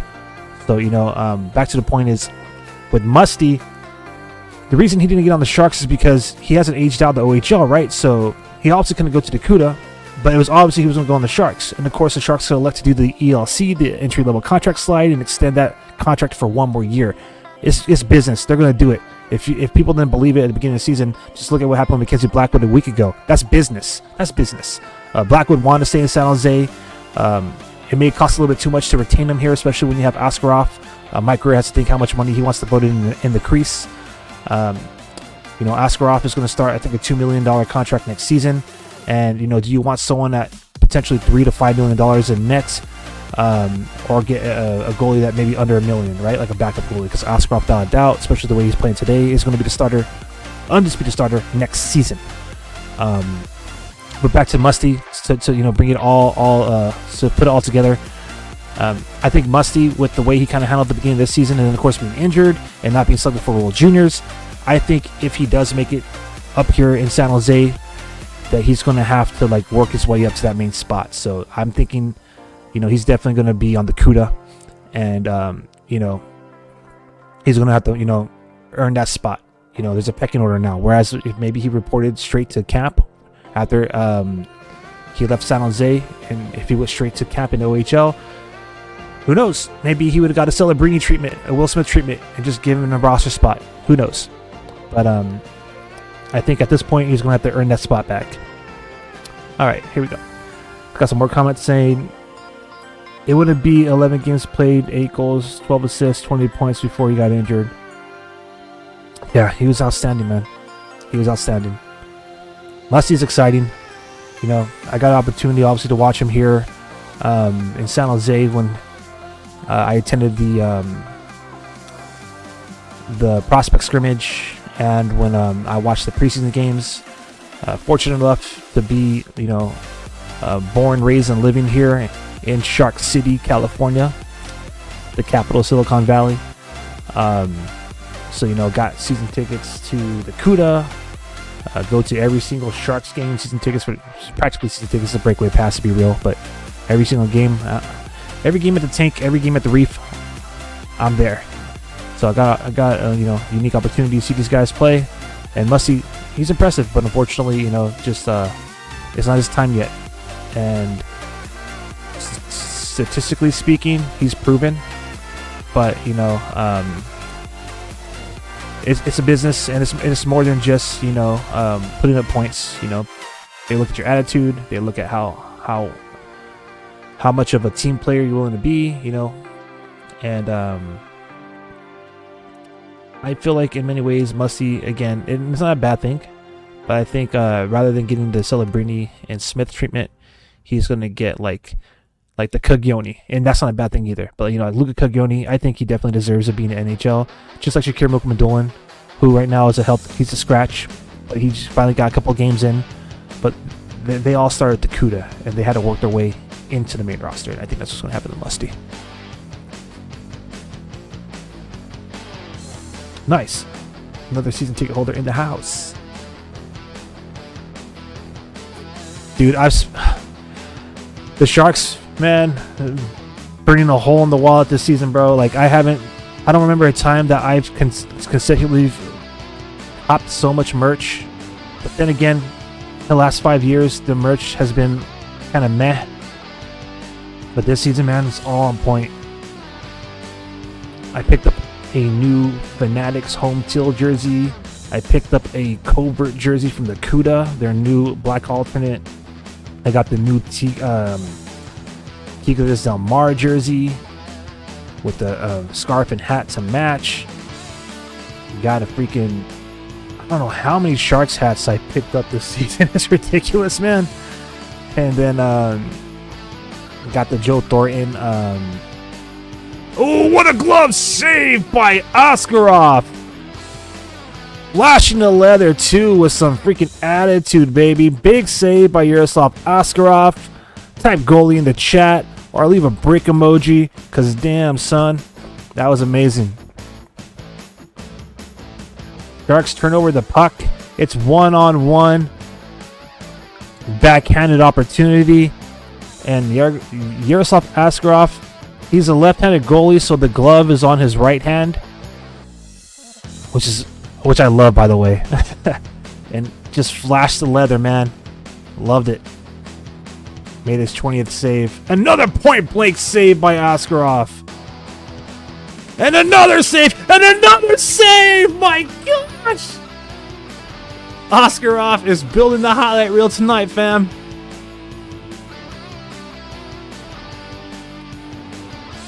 It's amazing. And the Russian goaltenders, bro. Nabokov and Askarov. I'm loving it. He was pretty chill. I got an opportunity to meet him at the holiday party, the Kudos holiday party that they had, where they had an opportunity to skate on the TexAU arena, the ice there, the rink that the Kuda play on. But yeah, I got a chance to see Georgiev, Romanov, and Yaroslav Askarov. That was fun. Really chill guy. He gave a shout out to our Instagram followers, so I appreciate that. Speaking of appreciation, thank you to everybody who's chiming in right now across all of our platforms. Because of all you guys out there, this is the #1 training live stream in Sharks territory. I appreciate you watching along here with Shark City Hockey.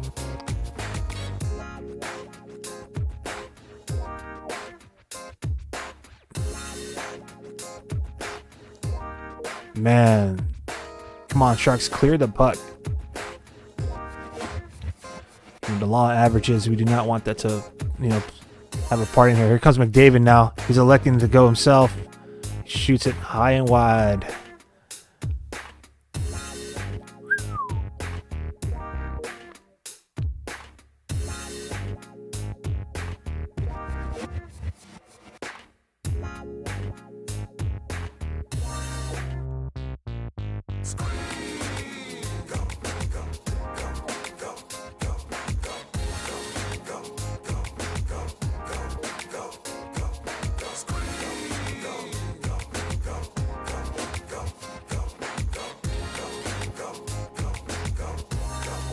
All right. Closing minutes of this period. No goals so far. Hopefully I'm not jinxing it. Well, I hope I jinx it for the Oilers. Let's go Sharks. Here we go. Speaking of which, Will Smith has a puck. He tried to shoot, but it goes off of his skates. Smith is out there, Celebrini. All right. There we go. I wonder if that's just because in the midst of a line change, or is Ryan Rosofsky switching it up? Smith's pass. Kind of a ill-advised pass. Askarov now playing. Oh, Askarov, come on, bro. Come on. Askarov is playing too much with that puck, dude. Come on. Having such a good game. Just chill out. This is the wrong team to try to, deke around with that big old goalie stick.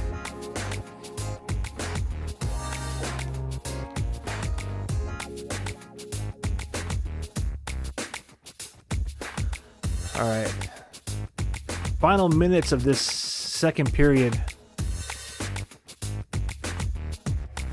For this intermission, I'm going to step aside really quick for like maybe a good minute or two, and then we'll come back and do the intermission report. So, there's your prompt, your opportunity to go take a break, get something to sip on, something to munch on, all that jazz. I know it's about lunchtime right now, or past lunchtime for some of y'all. But we'll take a quick break. Turn up the tunes. I never lose, yeah. I got the moves, yeah. I never lose, yeah. I got the moves, yeah. Sharks with the puck deep in Edmonton zone.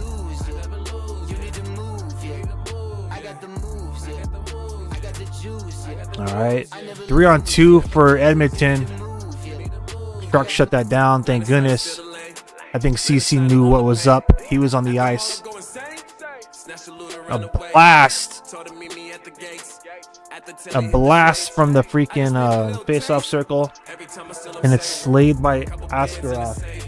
Having a great game, man. Great game. We have a TV timeout. So with that being said, I'm actually going to step aside for a quick moment right now, and then we'll come back with that intermission report. I'll leave the stats and everything up for y'all. So stay tuned. Don't go anywhere. I'll be right back, my friends. Be right back. yeah. You need to move, yeah. I got the yeah, moves that make lil' mama shake, ankles break, moves that make my pockets fat look out of shape. Need that money on delay, I'm ballin' like Drew Holiday. Pack my bags, move out of state, like I'm so fly, I'm out of space. You gotta move, I'm in a blitz. You going down, sick in the ship. Everything cash, I do it big. Throw it to me, I'ma catch it and run it for 6. I got the moves, yeah. I got the juice, yeah. I never lose, yeah. You need to move, yeah. I got the moves, yeah. I got the juice, yeah. I never lose, yeah. You need to move, yeah. I got the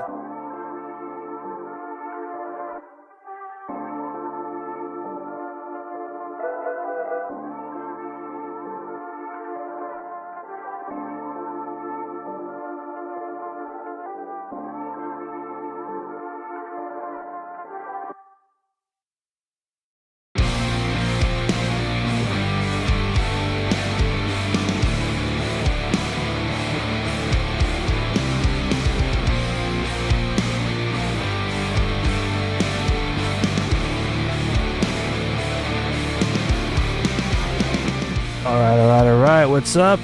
Got a comment saying, do the goalies take breaks or they be in the whole game? They be in the whole game unless they get pulled, man. Today's game is actually kind of chill because what happens is when they go on TV timeout, so when we're watching commercials, you know, the goalies typically skate toward the bench, you know, maybe get some Gatorade or some whatever sports drink they have, maybe water, I don't know. But now they're on the ice, man. Ooh, good save by Askarov. I actually played goalie. So, quick disclaimer, I've never played on ice. It's always been too rich for my blood. But I play inline, or roller hockey as they call it. And I used to be a goalie. And that's tough, dude. It's tough. Having to be on them skates all game. I only can imagine what it's like for them. I think Askarov's mask is messed up.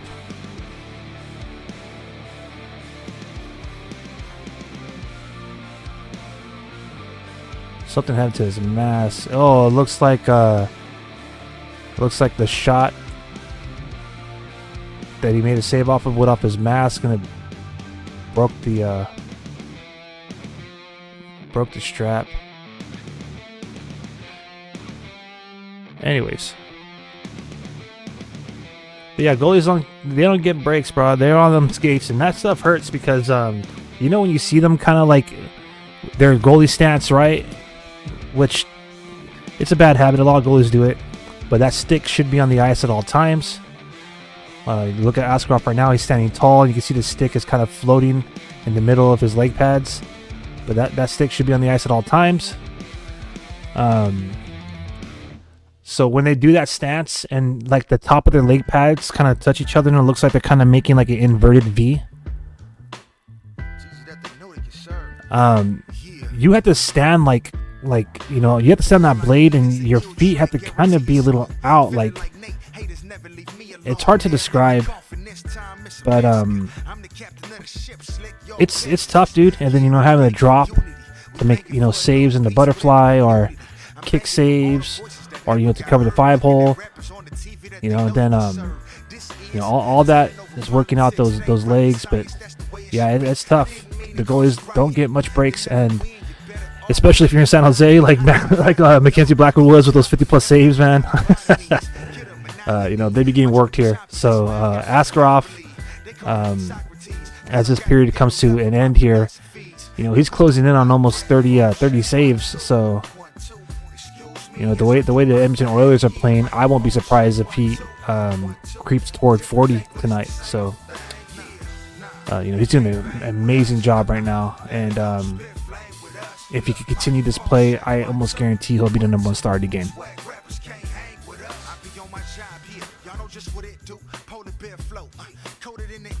All right.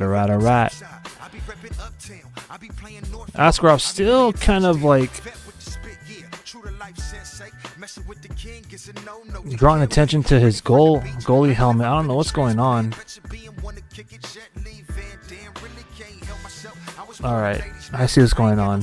He can't really skate to the bench at this moment because I think it would be like a delayed game. He has to get the reps to do it. So, quick repair job at the bench. All right. While they repair Askarov's mask, I just want to say a quick thank you to everybody out there. We have over 70 live viewers at the moment, which is pretty solid because of all of you out there across all these platforms. You are making Shark City Hockey's live stream the #1 trending live stream in all of Sharks territory. Thank you for helping us maintain the title.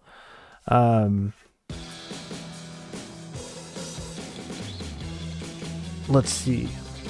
So if you're chiming in on our newest platforms that we're streaming live on, we do watch parties for away games. The next game that the Sharks play on the road, the last road game of the 2024 calendar year, is going to be on Monday against Vancouver. So the Sharks will be taking on the Canucks the day before Christmas Eve. More than likely we'll get together for that. So yeah, that'll be great. That'll be the last watch party of the 2024 calendar year.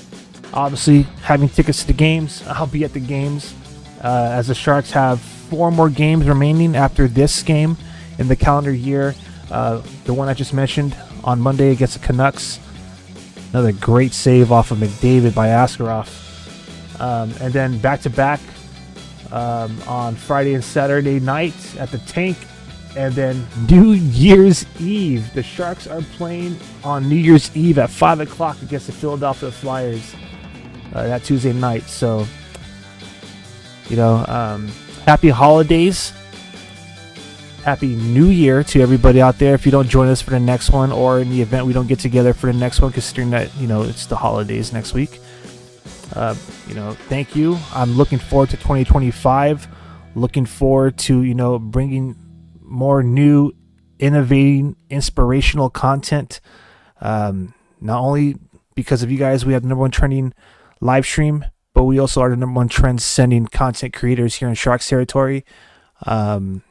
And it's all love. So if you're a former content creator out there, whether it's hockey or just content in general, please join the party. Don't be shy. Follow the accounts across the board at Shark City Hockey. All right, let's do this, fam. Let's go. It's time. It's time for our intermission report. All right. So let's get that going. First, I'll get some tunes going, if you don't mind. I'm gonna go back to the chill lo-fi beats here. All right. Here we go. So,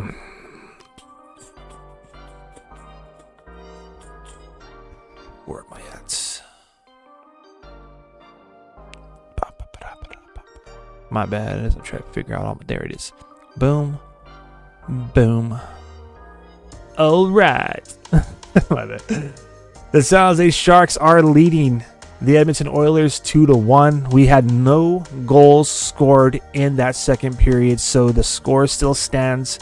Luke Cunnin getting the first goal, his 9th of the year in that first period, followed by Zach Hyman, his 12th of the year, and then John Ruda, his 1st of the year. 2-1 San Jose. After 2 periods, all 3 goals for both squads occurred in the first period. Shots on goal after 2 periods. San Jose Sharks, 14 shots on goal. So they ended the first period with 7, and they only generated another 7. It's getting a little scary. So at the end of the first period, it was 7 shots on goal for the Sharks, 9 for Edmonton. Since then, the Edmonton Oilers poured on 22 shots in that second period for a grand total of 31. The pressure's on, and we all know the law of averages here, right? So we have to freaking find a way to reduce the offensive pressure and maintain our Shark attack in the Edmonton zone, because we don't want Askarov to essentially be worked to the point where, they squeeze one by him. Okay, but nonetheless, he's been doing outstanding with 30 saves already on the night.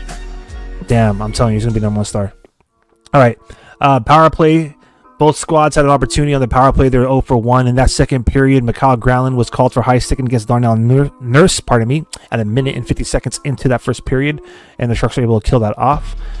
So both teams are 0 for 1 on the power play tonight. Sharks are leading the physical battle, 10 hits to Edmonton's 3. Let's look at who's doing the damage. Let's see who's doing the hits. Who's laying on the hits for those Sharks? Let's look at that. So your leader right now in hits is Timothy Liljegren. Liljegren has 3 hits on the evening. Solid. That's what's up. Everyone else who's contributing, the other 7 are individuals. So you have Carl Gunstrom, William Eklund, Mikhail Gralin, Fabian Zetterlund, Nikolai Kovalenko, Luke Cunnin, and Mario Ferraro and Jake Wallman. But right now, Timothy Liljegren has 3 of those 10 hits all to himself.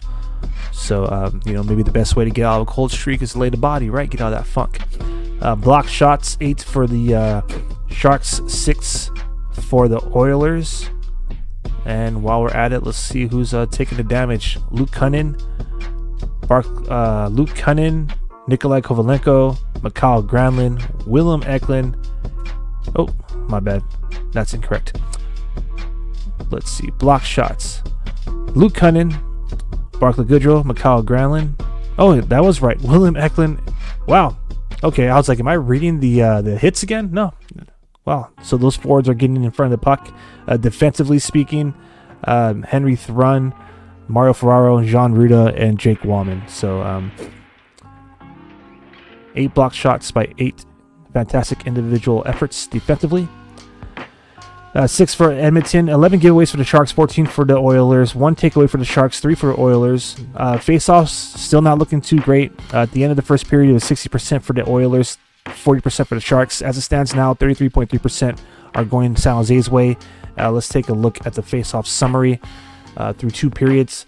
So the Sharks are 33.3%. They're 10 for 30 on the evening. Even strength, they're 8 for 27 for 30%. On the power play, they're 1 for 2, 50%. Shorthanded, they're 1 for 1, so 100%. Grand total, 10 out of 30 for 33%. Let's look at how everyone's doing individually. Nico Sturm is 1 for 4, 25%. He hasn't won a face-off. He had 2 opportunities in neutral zone. He's 0 for 2, and he's 1 for 2 in the offensive zone. Both of those all 4 of those face-offs occurred while on even strength. As far as Luke Cunnin goes, he has seen face-offs, even strength, shorthanded, and on power play. While on the power play, 0 for 1. While shorthanded, 1 for 1 in the defensive zone. 1 for 2 while even strength in the defensive zone for 50%. So 2 for 3 grand total in the defensive zone for Luke Cunnin, 67%. Or 2 for 4, 50% total. Alexander Wenberg, he's had 3 face-off wins out of 9 opportunities, so 33%. 1 for 1 shorthanded in the offensive zone, 1 for 5 on even strength in the defensive zone. Maybe Alexander Wenberg shouldn't be taking face-offs while they're deep in the zone. And then in the neutral zone, he's 1 for 3, 33%. The defensive zone and neutral zone face-offs all occurred while on even strength. Mikhail Gralin has not won a face-off tonight, 0 for 7. 0 for 7, all even strength, 0 for 2 offense, 0 for 3 defense, and 0 for 2 neutral zone face-offs. All right. And Macklin Celebrini, not a bad night for the kid.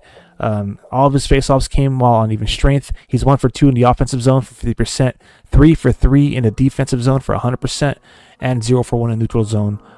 So grand total 4 for 6, 67%. And that's your face-off summary. The averaging being Sharks winning 33.3% of the face-offs. All right, let's go into what's going on around the league really quick, let's just revisit your goal scorers. Again, this all occurred during the first period. Luke Cunnin gets his 9th of the year. Zach Hyman gets his 12th of the year. Jean Ruda gets his 1st of the season. Around the league now, let's see. We have 11 games this Saturday in the NHL. Earlier today, the Nashville Predators defeated the Los Angeles Kings 3-2. And right now, the Calgary Flames, after 2 periods, are mopping up the Chicago Blackhawks 5-1. Sharks have a 2-1 lead over the Oilers. Games that haven't begun but will be on schedule later are as follows: Sabres versus Bruins in Boston, Red Wings versus Canadiens in Montreal, the Pittsburgh Penguins versus New Jersey in New Jersey, Columbus Blue Jackets versus the Philadelphia Flyers in Philly, the Wild versus the Jets in Winnipeg, Islanders versus Maple Leafs in Toronto, Senators versus Canucks in Vancouver, and the Kraken versus the Golden Knights in Vegas. Yeah. Later on tonight, at the Reef, the San Jose Barracuda will be closing off their home-and-home series with the Edmonton Oilers AHL affiliate, the Bakersfield Condors. That's going to go down again today at 6 p.m. at the Reef. They were shut out. The Barracuda were shut out last night in Bakersfield, 2-0. It was a goaltender battle, believe it or not. Unfortunately, Georgi Romanov couldn't get any offense generated from the guys in front of him, and they lost 2-0. So they're going to be finishing off that home and home series, which is their first back-to-back series against the Condors this season, and that's going to actually be the final home game of the calendar year for the Cudas. So your boy will be there, be cheering on, the future Sharks, and yeah, great day for hockey here Saturday in San Jose. We got one more period to go. We're about 7 minutes away from it. And yeah, it's been a fantastic game thus far. And I think what we're gonna do right now is we're just gonna kind of chill, talk Teal, shoot the puck, whatever you all want to do, with no goals to go over in that second period. We got some good time ahead of us. 7 minutes remaining before the puck drops.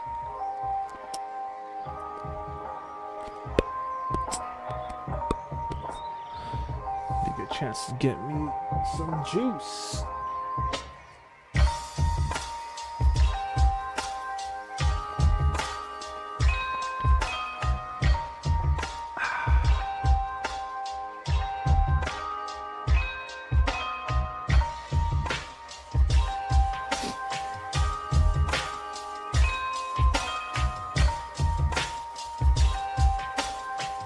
Got a couple of people checking us out on Twitch. What's up to everybody in Twitch? How y'all doing?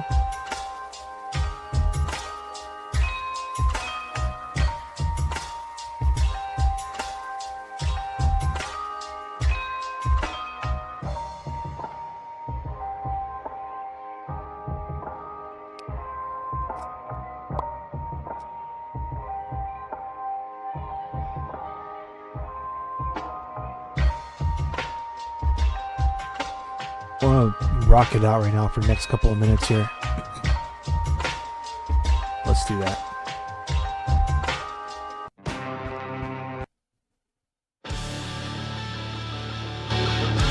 I'll turn up the music as we wait. So y'all enjoy the jams. Got about 5 minutes.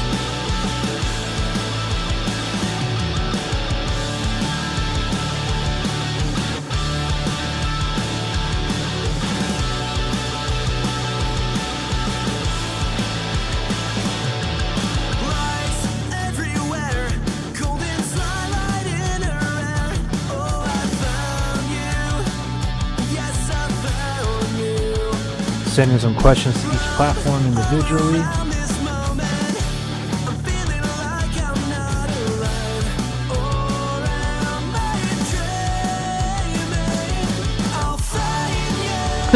Someone says, give me enough time to finish my NHL 25 game. That's what's up. I actually just started streaming. We got back on Twitch, so I'll be playing One's Eliminator on the Xbox Series X.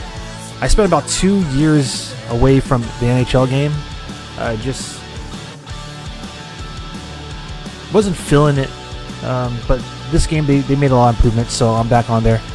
So, you know, that one I stream exclusively on Twitch. So if you're watching us right now on any of our other platforms, you know, check out our Twitch channel. You can find it at Shark City Hockey. While we talk about social media, I just want to make a quick disclaimer. Everything Shark City Hockey can be found on our link tree. So our link tree has all the official links out there. You know, there has been a tendency for people to kind of create fake accounts using our name. So if it's not listed on the link tree, it's not a part of the Shark City Hockey community. So you know, don't fall for any fraudulent accounts. As awkward as that sounds, you know, I think before we first joined TikTok, someone tried to, you know, mimic us on TikTok, and then I guess this is a new app called Blue Sky or whatever. I'm not messing with it, but it's been brought to my attention that, you know, someone made an account for us there. So if it's not on the link tree, if you don't hear me like verbally, you know, share it with y'all, then it's not us. All right. Speaking of our content and our links, you could find all of our watch parties, because I know, you know, like Twitch and TikTok, the live streams, they're not necessarily archived. You know, they just kind of go away. But all of our watch parties are, the whole collection can be found on our YouTube channel. We have it under a playlist. And speaking of our YouTube playlist, be sure to check out our flagship podcast, which is called Frostbitten. It's hosted by Tyler Castillo, Mike Hahn, and myself. We would appreciate that. And appreciate, you know, we do appreciate all the love and support that we got from y'all thus far. If you have an opportunity to check out that podcast, do so. And if you want to listen to us on your morning commute, or your afternoon commute back from work, or, you know, if you're on a road trip this holiday season, you got some time to kill, you can find our podcasts wherever you enjoy your podcasts. And if you are a Spotify user, you could watch or listen on Spotify. So we also have another show called Shark City, the Shark City Hockey Show, which is a late night, eventide kind of talk show, sports talk show. Those kind of just randomly pop up with like no real rhyme or reason. Well, I mean, the reason is just talk Teal, of course. But what I mean is, like, you know, if you want to be on top of that, the best way to do is to, you know, put on notifications or to follow us, because usually we'll be promoting the day of on our social media accounts. And something we don't stream to, unfortunately, but it's pretty much the home of all of our original content in terms of, like, you know, our coverage for the team. Instagram. So there's my social plug. Maybe the last time I'll do that in depth, like such. So you know, check us out. Someone says, so he's saying, you got Askarov, Smith, and Celebrini for Hut for Hockey Ultimate Team. That's what's up, man. I might try mess with Hockey Ultimate Team. I normally don't mess with that. Like, I just play one. I was actually, so when I game it up, I was up until like up until like 2020, I think. So about 4 years ago, I was not an online gamer. I was all about like franchise mode. You know, I like to like simulate seasons and try to build Sharks teams to hoist that cup. You know, like that's, you know, people play fantasy hockey, fantasy football. Franchise mode was like my fantasy hockey, right?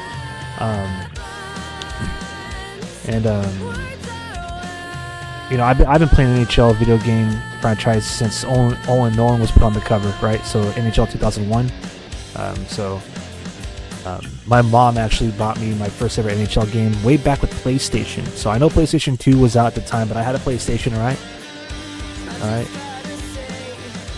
I had a, what was it?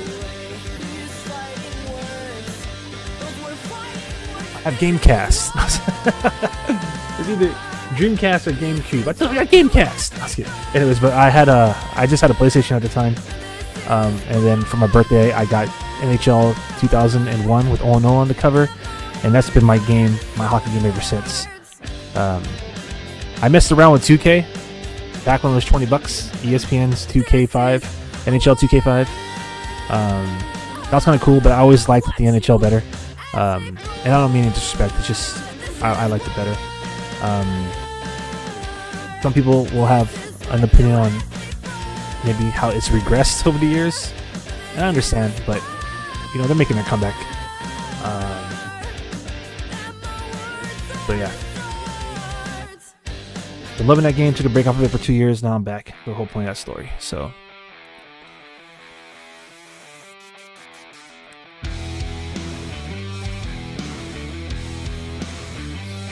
I play the One's Eliminator, and the one thing I like about this season is they actually let you build like coins, like you build like a currency, currency. And rather than like have to earn bags and have to unlock Sharks equipment, I always was like, man, I wish they would let you pay for it, and I wouldn't buy it. You know what I mean? I'm not a big. I try my best to not spend any more money than the initial cost of the video game, right? Because, you know, that's how a lot of video games make their business these days. And it's all good, you know what I mean? Teach their own. But back to the point is, the one thing I like about it is now you can earn coin, and you can use the coin to buy the jerseys and stuff. So I already have like a nice, my character's already decked out in all Sharks gear. And it's starting to mimic real life with all the merch I'm picking up at the Sharks. Most recently picked up another scarf to match my home Teal jersey, and picked up a ball cap, or a beanie. Beautiful beanie. Has a new secondary logo on it, the fin logo, and it has a like sharks with like teeth on it, so it's pretty sick. All right, game on, baby. Let's get it going.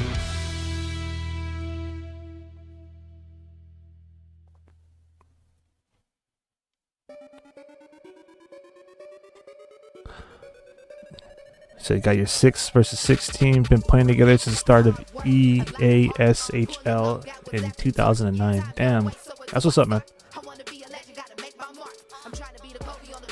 I usually mess with ones. The game has got so advanced, it's hard to like keep up with the team games. I play a good team game.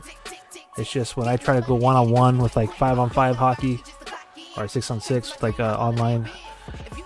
Man, some of these youngins out there, man, they be smashing. I was just sitting there watching them put double digits on.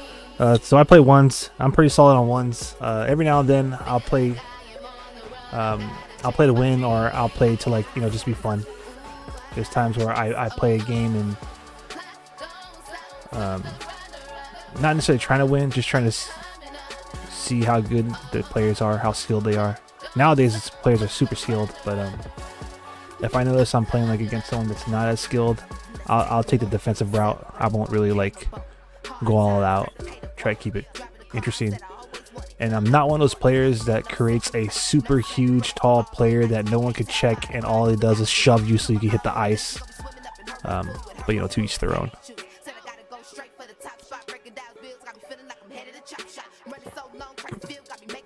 All right, here we go. Edmonton again, picking up right where they left off. Pressure in the Shark zone.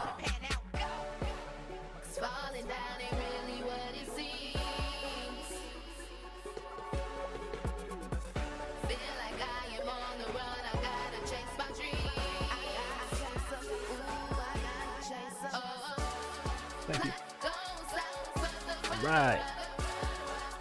Got my all-natural combined servings of veggies and fruit here.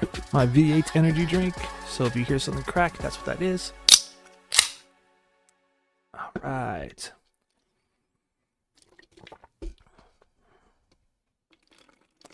Mixing that with a little agua. So if you hear some pouring in the background, I'm mixing the juice in the water bottle. And then if you hear some swishing, I'm shaking it up to blend it. But pardon the background noise. All right.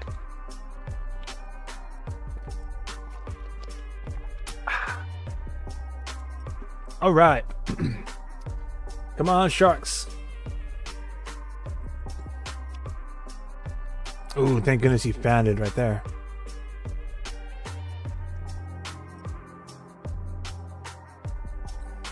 Right now, the Sharks are surviving. That's pretty much what's going on. They're surviving, dude. Ooh, Zetterlund took a freaking nasty shot. He's limping on the bench.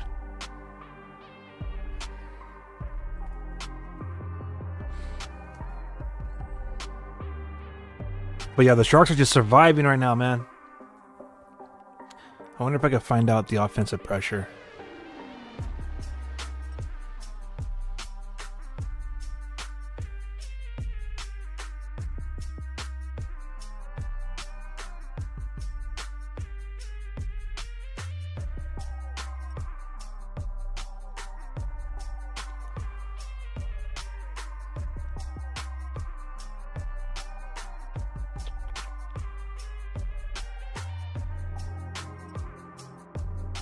All right.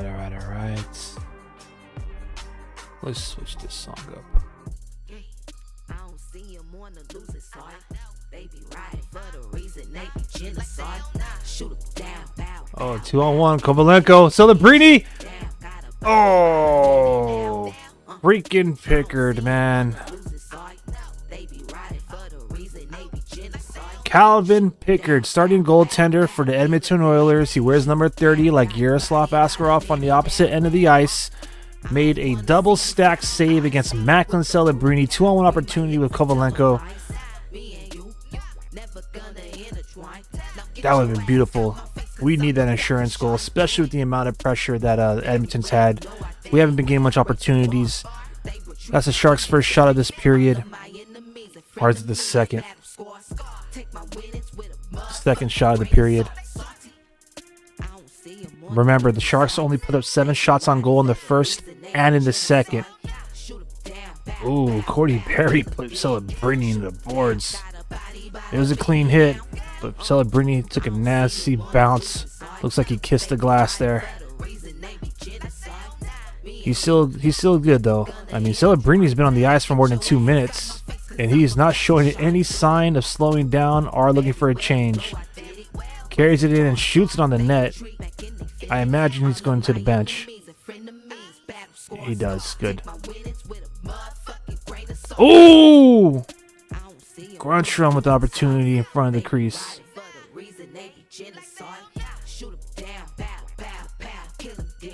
Ooh, Sturm folded up backwards in the trapezoid.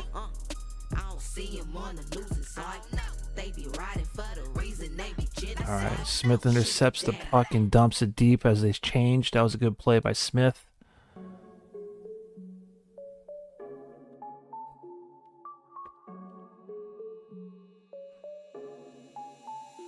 Shawty go nuts, yeah, shawty go crazy. Game like an Xbox, but no, you can't play me. Shawty got the whole club geek like the 80s. Life for the party, they say shawty go crazy. Shawty go crazy. Shawty go crazy. Shawty go crazy. Shawty go crazy. Shawty go crazy. Shawty go crazy. Shawty go crazy. Come on, buddy.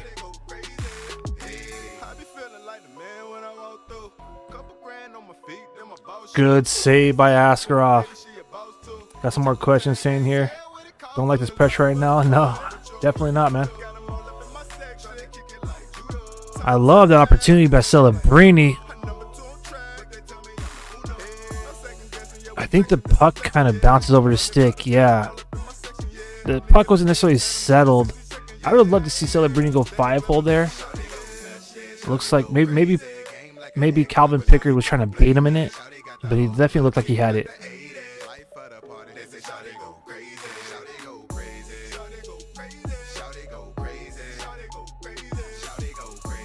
Oh!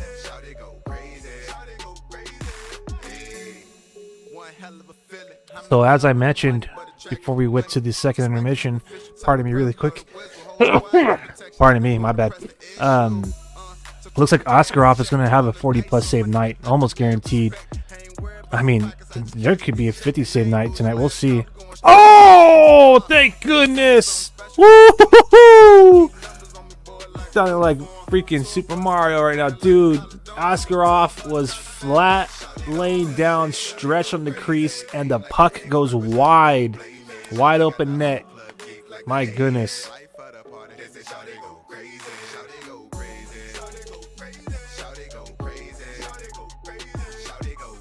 So it's too bad he didn't go 5-hole. He did, but he had his mind made up on what he wanted to do. Yeah, absolutely. I wonder. Let me see something really quick, fam. Let me see something. Let me try something real quick, like.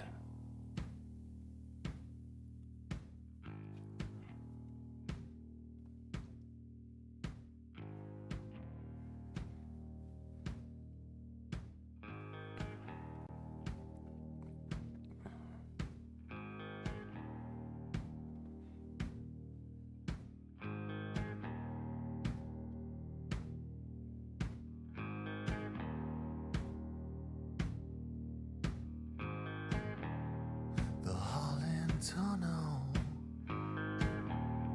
the midnight train.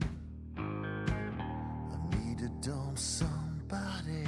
I'm out to stake my claim. Straight up ahead, I'm a radical.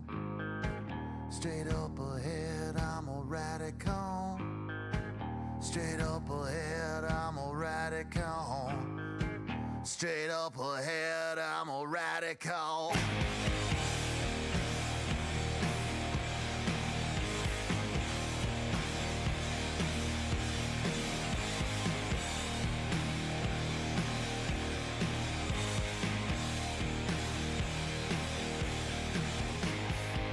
Oh, in a Bowery basement. Underneath The fight in the Sharks is good today. It sure is. politicians, we're shaping lives. Straight up ahead, I'm a radical. Straight up ahead, I'm a radical. Straight up ahead, I'm a radical. Straight up ahead, I'm a radical. Bam. All right, there we go. Let's try this. There you go, bro. Appreciate you being a part of the stream, being a part of the conversation. So I'm gonna add in the TikTok chat to the stream there, so everyone can get some, get some love. Hopefully you don't mind. But yeah, boom. Now, if you're on TikTok, you officially part of the stream. So Twitch comments, X/Twitter comments, YouTube comments, and now our TikTok comments. 4 platforms you're streaming on are all visible. Bam, son.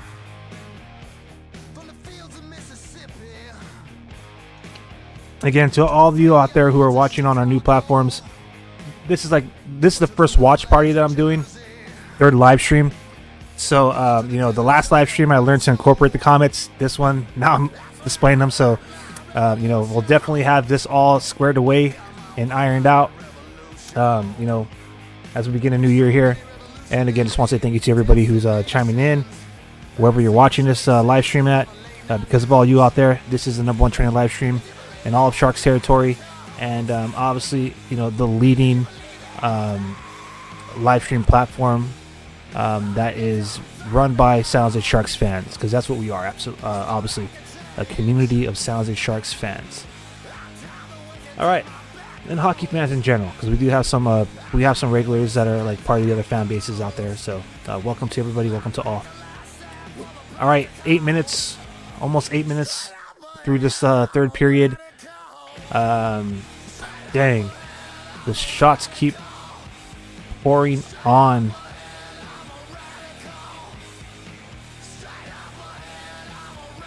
Nice shot by Toffoli. It's just good to see them get the puck on the net. To be real with you. Oops, my bad.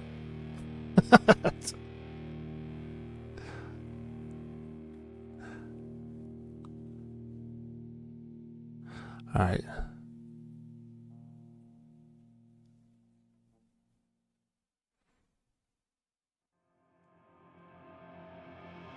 Let me see something here real quick, like.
Where did I put that? Oh, there it is.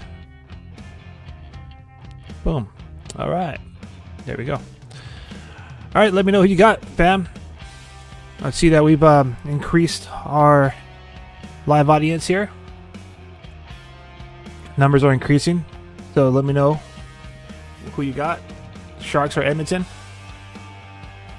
Also, just kind of testing that, so feel free to just ignore. I just want to get everything lined up.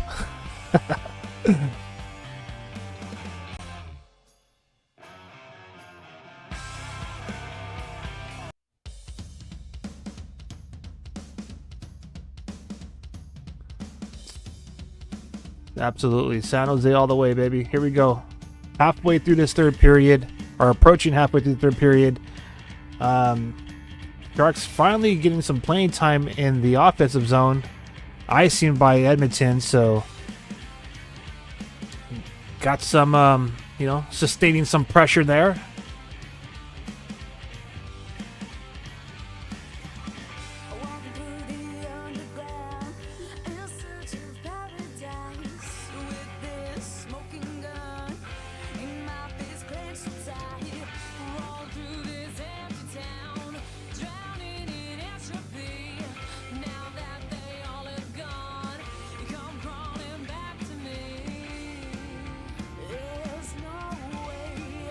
Ooh.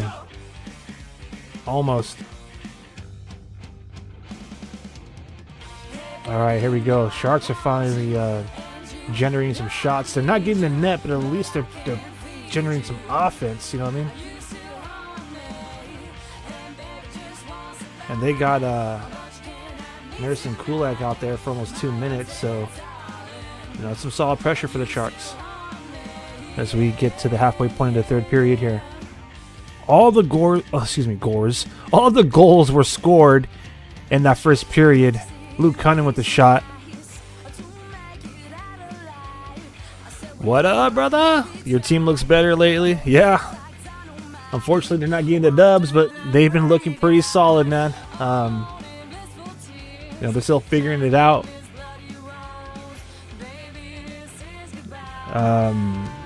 I honestly am going to say Kovalenko is a big part of the reason why the Sharks have been looking so looking improved, at least offensively. The guy's been on fire since he came from Colorado to San Jose. Goaltending has been what you'd expect when you have Vanacek and Georgiev in net. But this game with Askarov, man, this is okay.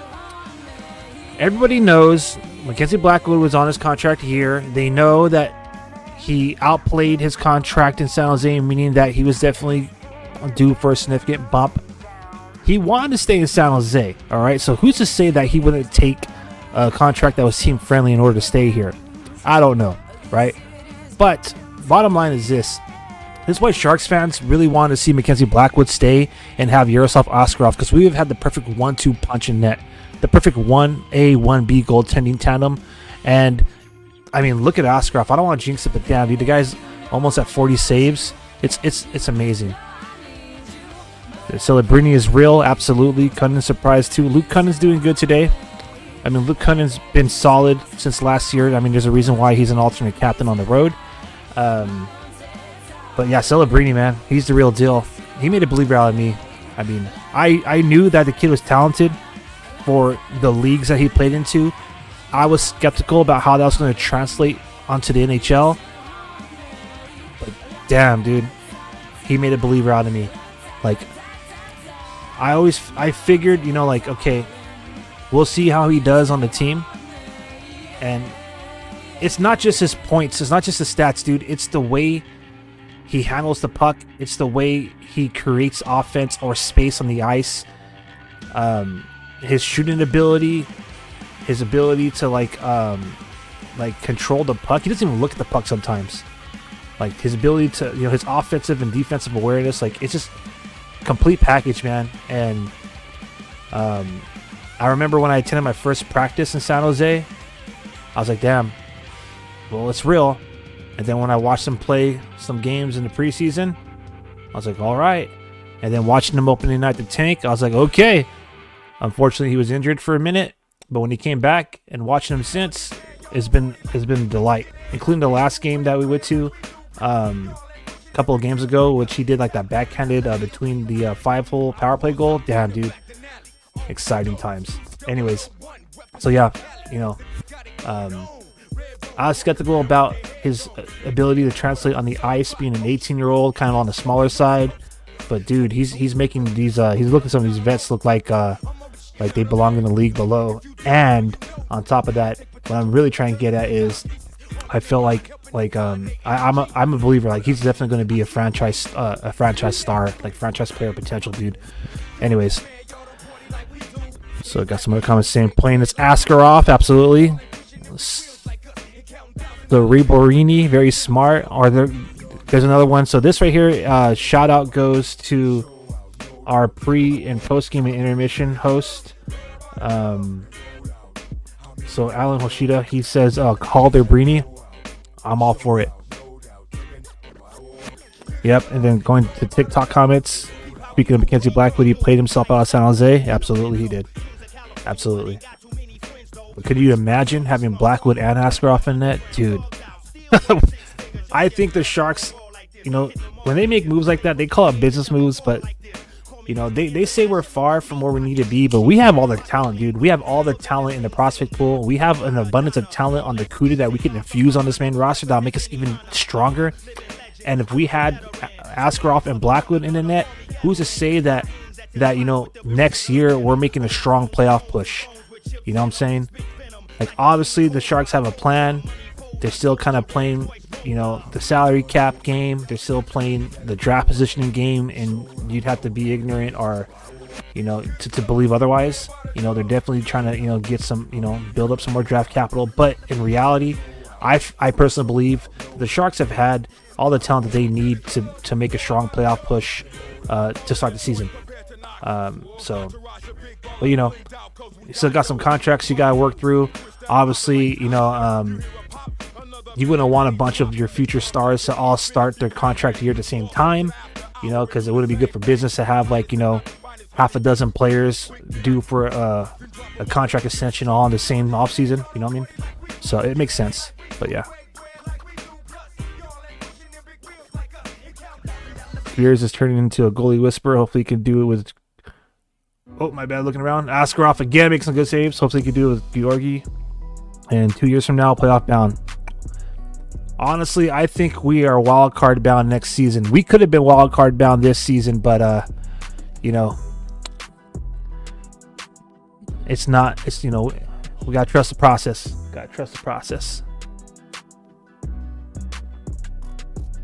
All right, the score is holding up from the first period, baby. We need that insurance goal. Here comes Celebrini. Gives it to Eklund.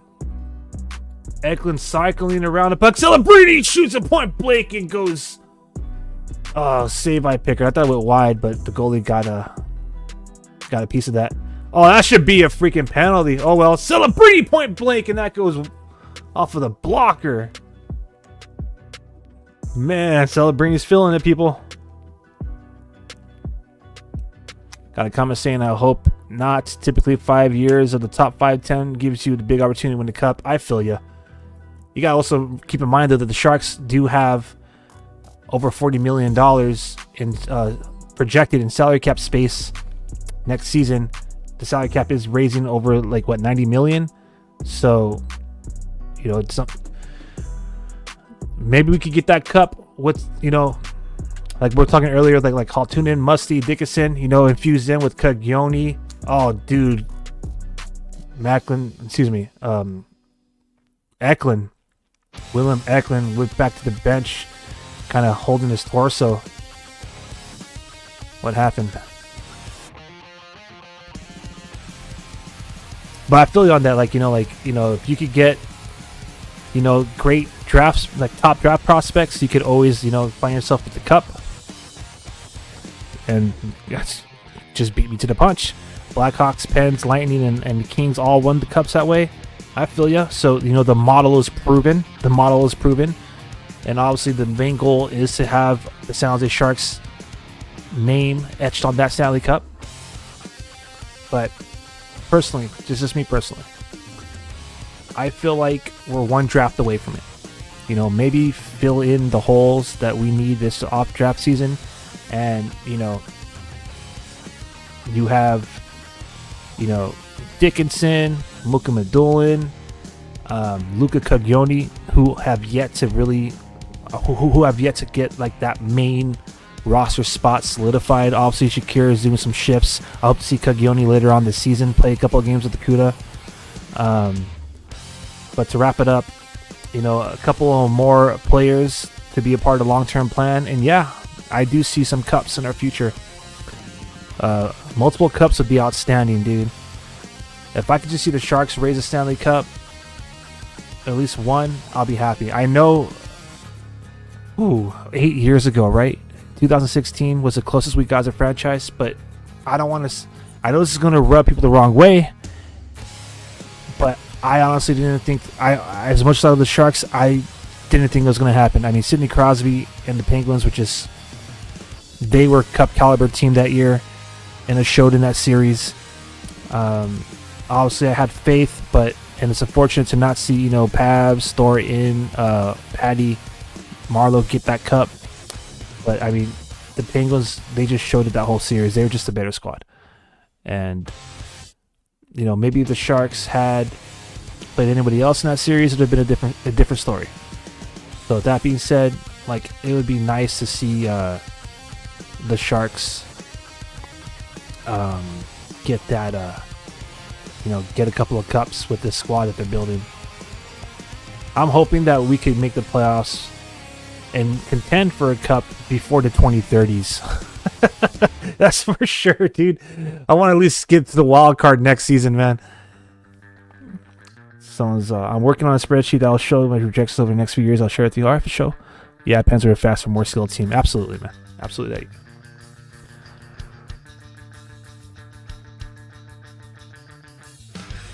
All right.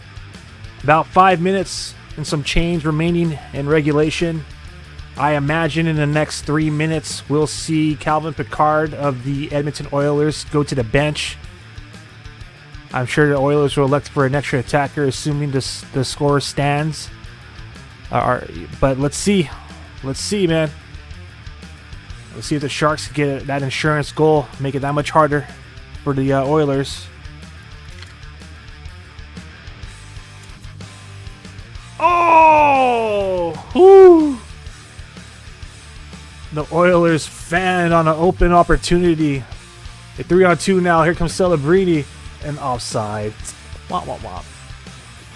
Woo! We have a lady luck on our side today, Sharks fans. McDavid again stretches Askarov from post to post. He tried to hit Hyman again like he did earlier in the first period with the pass from Askarov's blocker side to his glove side. Hyman fanned the shot it wide this time. So thank goodness, because that could have been a tie game right there.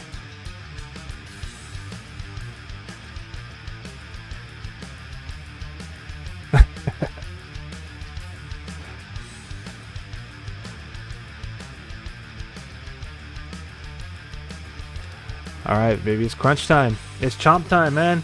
Less than 5 minutes remaining. Less than 5 minutes remaining in this freaking game. I would love to see the Sharks get back to their winning ways. Currently riding a 3-game losing streak.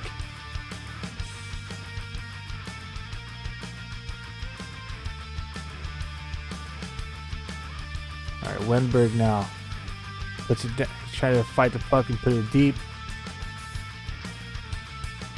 Oilers are able to clear it back into the Sharks zone. Sharks regain possession. Let's see if they could clear. They just put in a neutral zone. Less than 4 minutes now.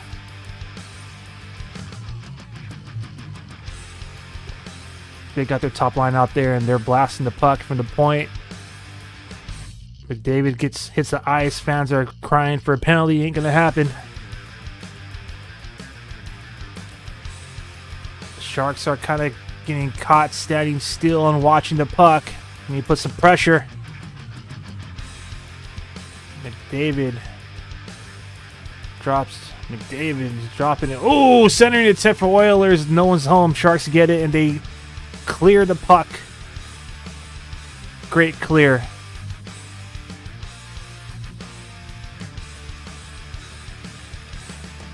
All right. Here we go. Watch the freaking net for Oilers for Edmonton. I imagine Picard is going to start skating toward that bench as we approach less than 3 minutes remaining. Edmonton working with the puck in the Sharks zone. Kicks a nice Sharks bounce and clears. Still looking at that net. It's still even strength for both teams. 5-on-5. Edmonton working with the puck in the Sharks zone at the point. Sharks doing a good job. Whoa! My Babs are reacting to Thunden losing the stick on that shot. Or defending that shot, rather.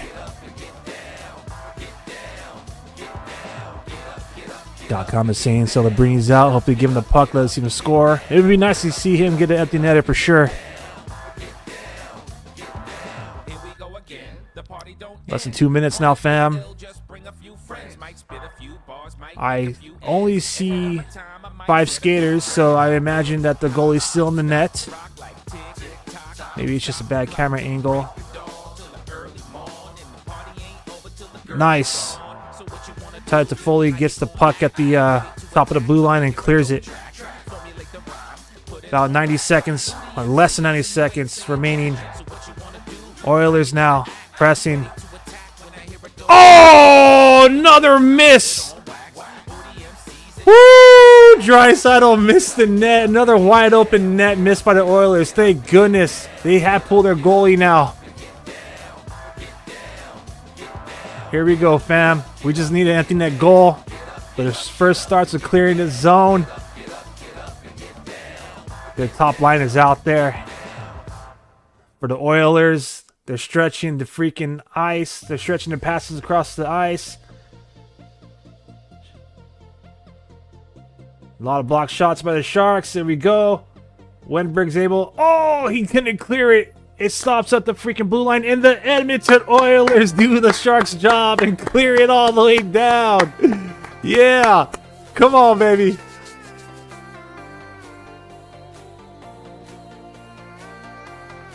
Oh, man. You all see it on a live stream. Of course, as I mentioned, there's about a couple of seconds delay here. But the Edmonton Oilers are going to freaking tie this damn game up late. Oh! They can't clear it, and this game is going to be tied up, man. There it is. There it is. Ah.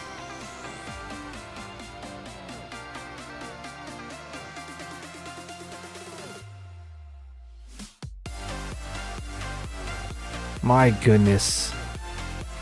Matthias Ekholm gets his 5th goal of the season at 19 minutes and 42 seconds of the 3rd period. Assisted by Connor McDavid, 32nd assist of the year. And Hyman, his 7th assist of the season. Or actually, what's going on here?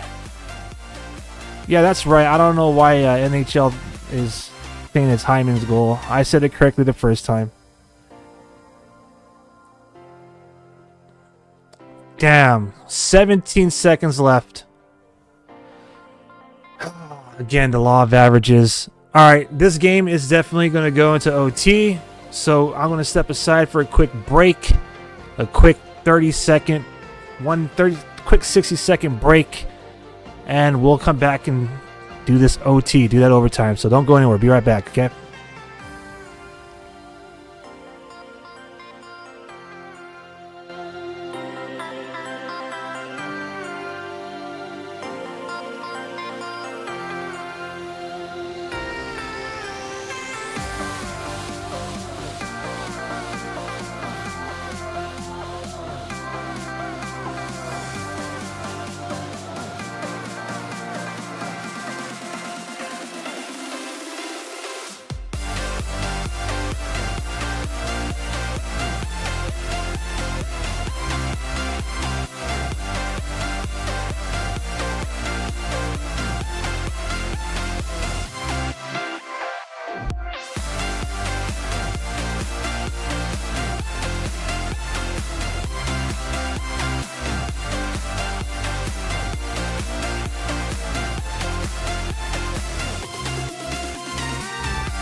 Oh boy.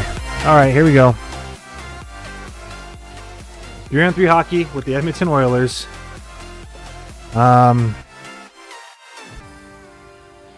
Sharks will earn a point, but we all know we want that dub. Let's look at boy, oh boy, oh boy. This is tough.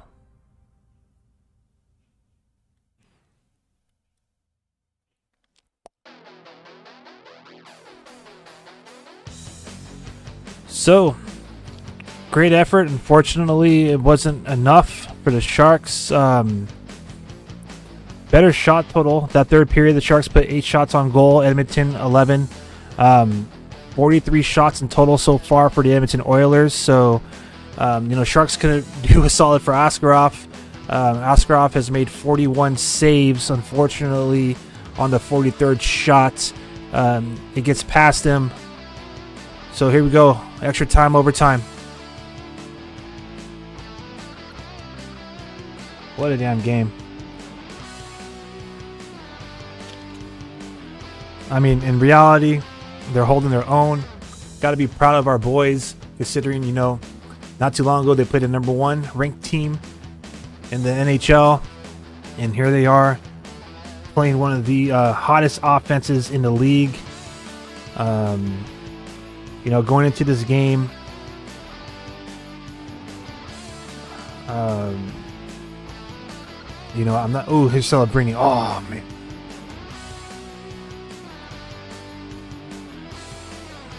Got someone commenting saying the Russian kid is doing well. He needs more games at the show, referring to Askarov, and he gets scored on. Damn. That was too fast. Remember when I was saying I played goalie and you have to keep that stick down? Keeping that stick on the ice is what prevents 5 whole goals. Damn, dude. I feel bad for Askarov on that one, dude. That is effing ridiculous. It just took all but 18 seconds for Leon Draisaitl to get his 24th goal of the year. Assisted by Connor McDavid, his 33rd assist of the season. His 3rd assist of this game. McDavid has the primary, or he set up the assists on all of the freaking goals. So quick scoring change on that third period tying goal. Matthias Ekholm gets his 5th of the year. Corey Perry got the primary assist, his 5th of the year, and Connor McDavid gets the secondary assist. But nonetheless, McDavid had his hand on every goal scored against the Sharks tonight. That's insane.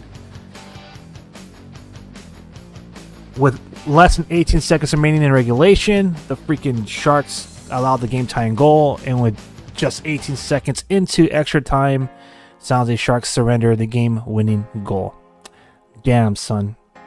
It did squeak on the left side. I just seen that replay. I thought at first look, I thought maybe it was 5-hole because the way he jumped. That did go to the left side. Man. All right. Well, got some time here.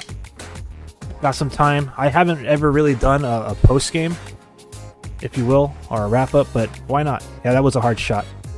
Hang out for a little bit longer here. Give me a quick second to compile some of these stats here, fam. Just give me 1 second, all right? See if I can get this going.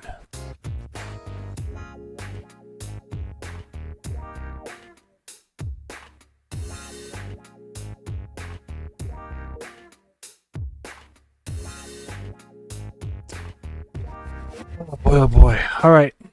Let's see. We'll go this way. That was tough. Good watching with you. I appreciate it. It was fun. Thank you all for joining me. So, your totals, man. San Jose Sharks were just, it was destined to happen, dude. Just way too many opportunities for the Edmonton Oilers. Sharks pretty much played a lot of this game in their own zone. Got another comment saying Betting out other goalies would not have done this well. Good job, Askarov. Or betting our other yeah, absolutely. Askarov is the reason why this game was so tight. Let's just get that right out of the let's just start off with that. Right out the bat. Askarov is the real reason why the Sharks stood in this game. Oops, my bad. So yeah, man. Bummer to see the Sharks lose like that. But it is what it is. Let's go into the stats here. So let me pull up my stats real quick.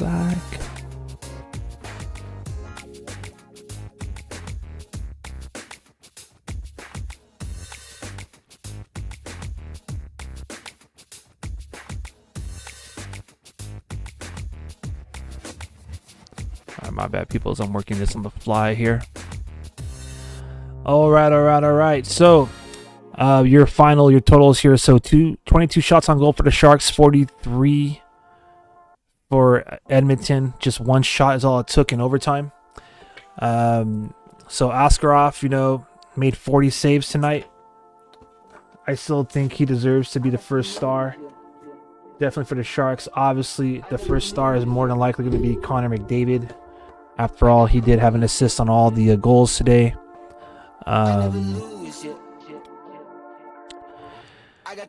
7 shots on goal for the Sharks through two first and second period, so 7 each, and then 8 shots on goal in that third period. So they didn't do much better.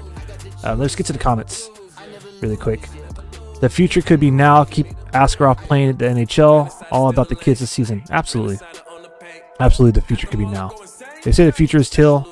But I feel you on that one. I think the future can be now. But that's up to General Manager Mike Greer, right? All right.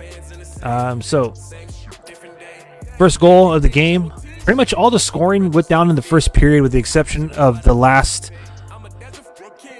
What's 18 and 18? 36?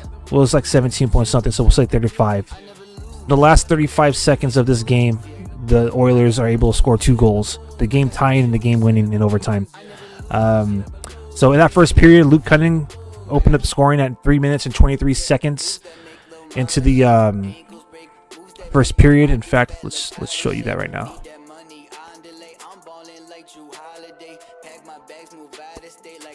All right, so Luke Cunningham got the first his 9th goal of the season. Alexander Wenberg got his 9th assist of the season with the primary, and Timothy Liljegren got his 4th assist. As we mentioned at the top of the stream, Wenberg and Liljegren were on a cold streak entering this game, so it was great to see them have the primary assist on that first goal scored for the San Jose Sharks. And the way that went down was the Sharks were able to gain possession near the half wall in their own zone. Liljegren pretty much cleared the zone, and that puck went all the way to the opposite half wall behind the goal line in Edmonton zone, in which Alexander Wenberg won the race to it, and he centered it for Luke Cunningham, who blasted it on a snapshot past Edmonton's goaltender Picard to make it 1-0. San Jose at 3 minutes and 23 seconds.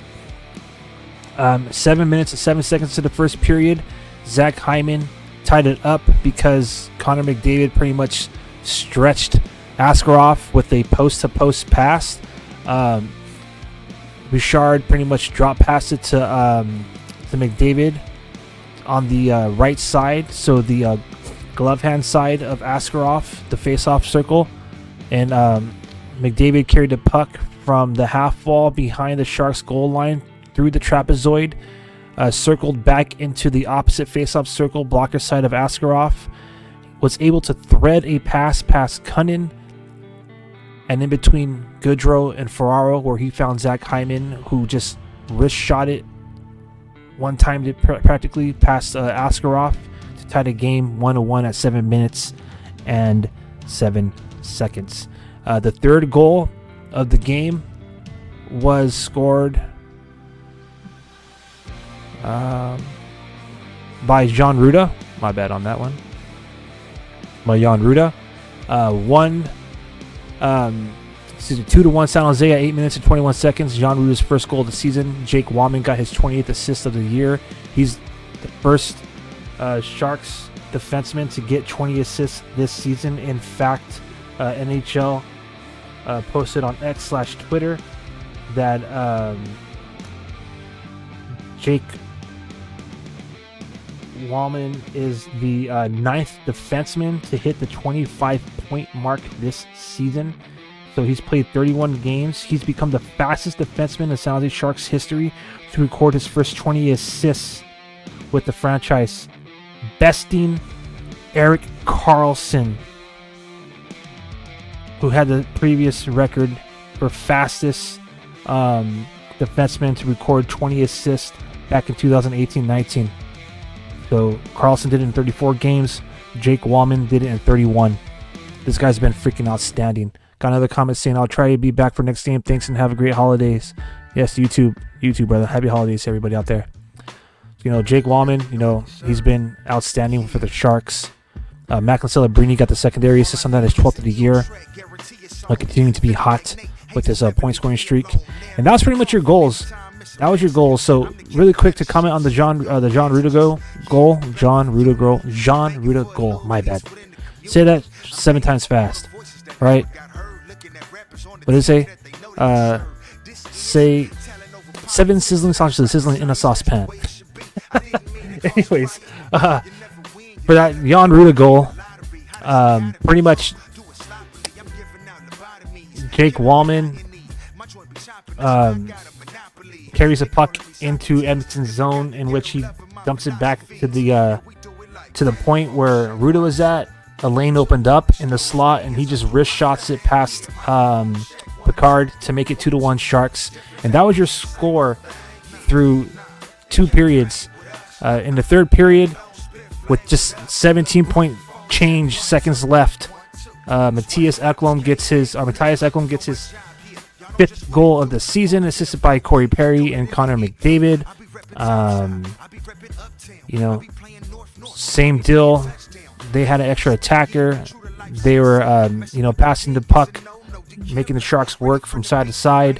McDavid gets the puck in the same spot in which he set up the first goal.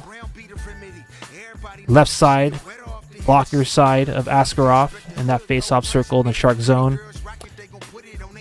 And he finds Corey Perry. He passes across the crease as he's been doing the whole game. And Corey Perry elects to one-time it back toward the slot to Ekholm, who buried it to tie the game up with 17 and some change. So almost 18 seconds remaining in regulation. And then that last goal, 18 seconds into the overtime, Leon Draisaitl, 3-on-3 hockey. He just pretty much carried the puck into the Shark zone from zone.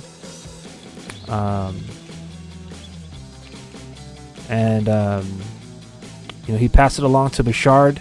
Like he carries it in. He dumps it back to the point, the blue line, to Bouchard, who then gives it to McDavid. He elects to carry it from the blue line into the slot.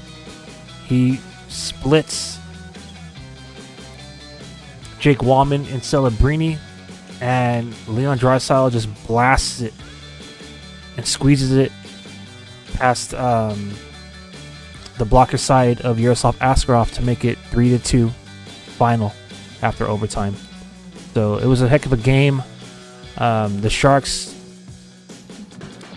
I think they controlled that game very early, and then like maybe the first 10 minutes.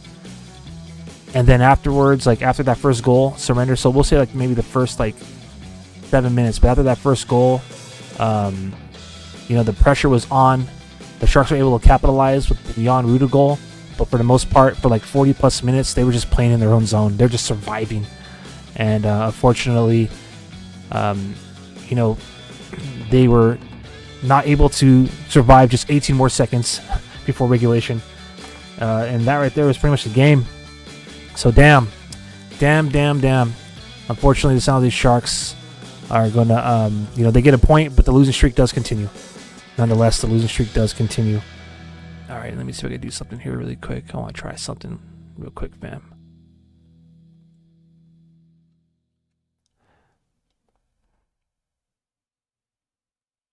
Boom. So there's your game stats. Slow it down a little bit here.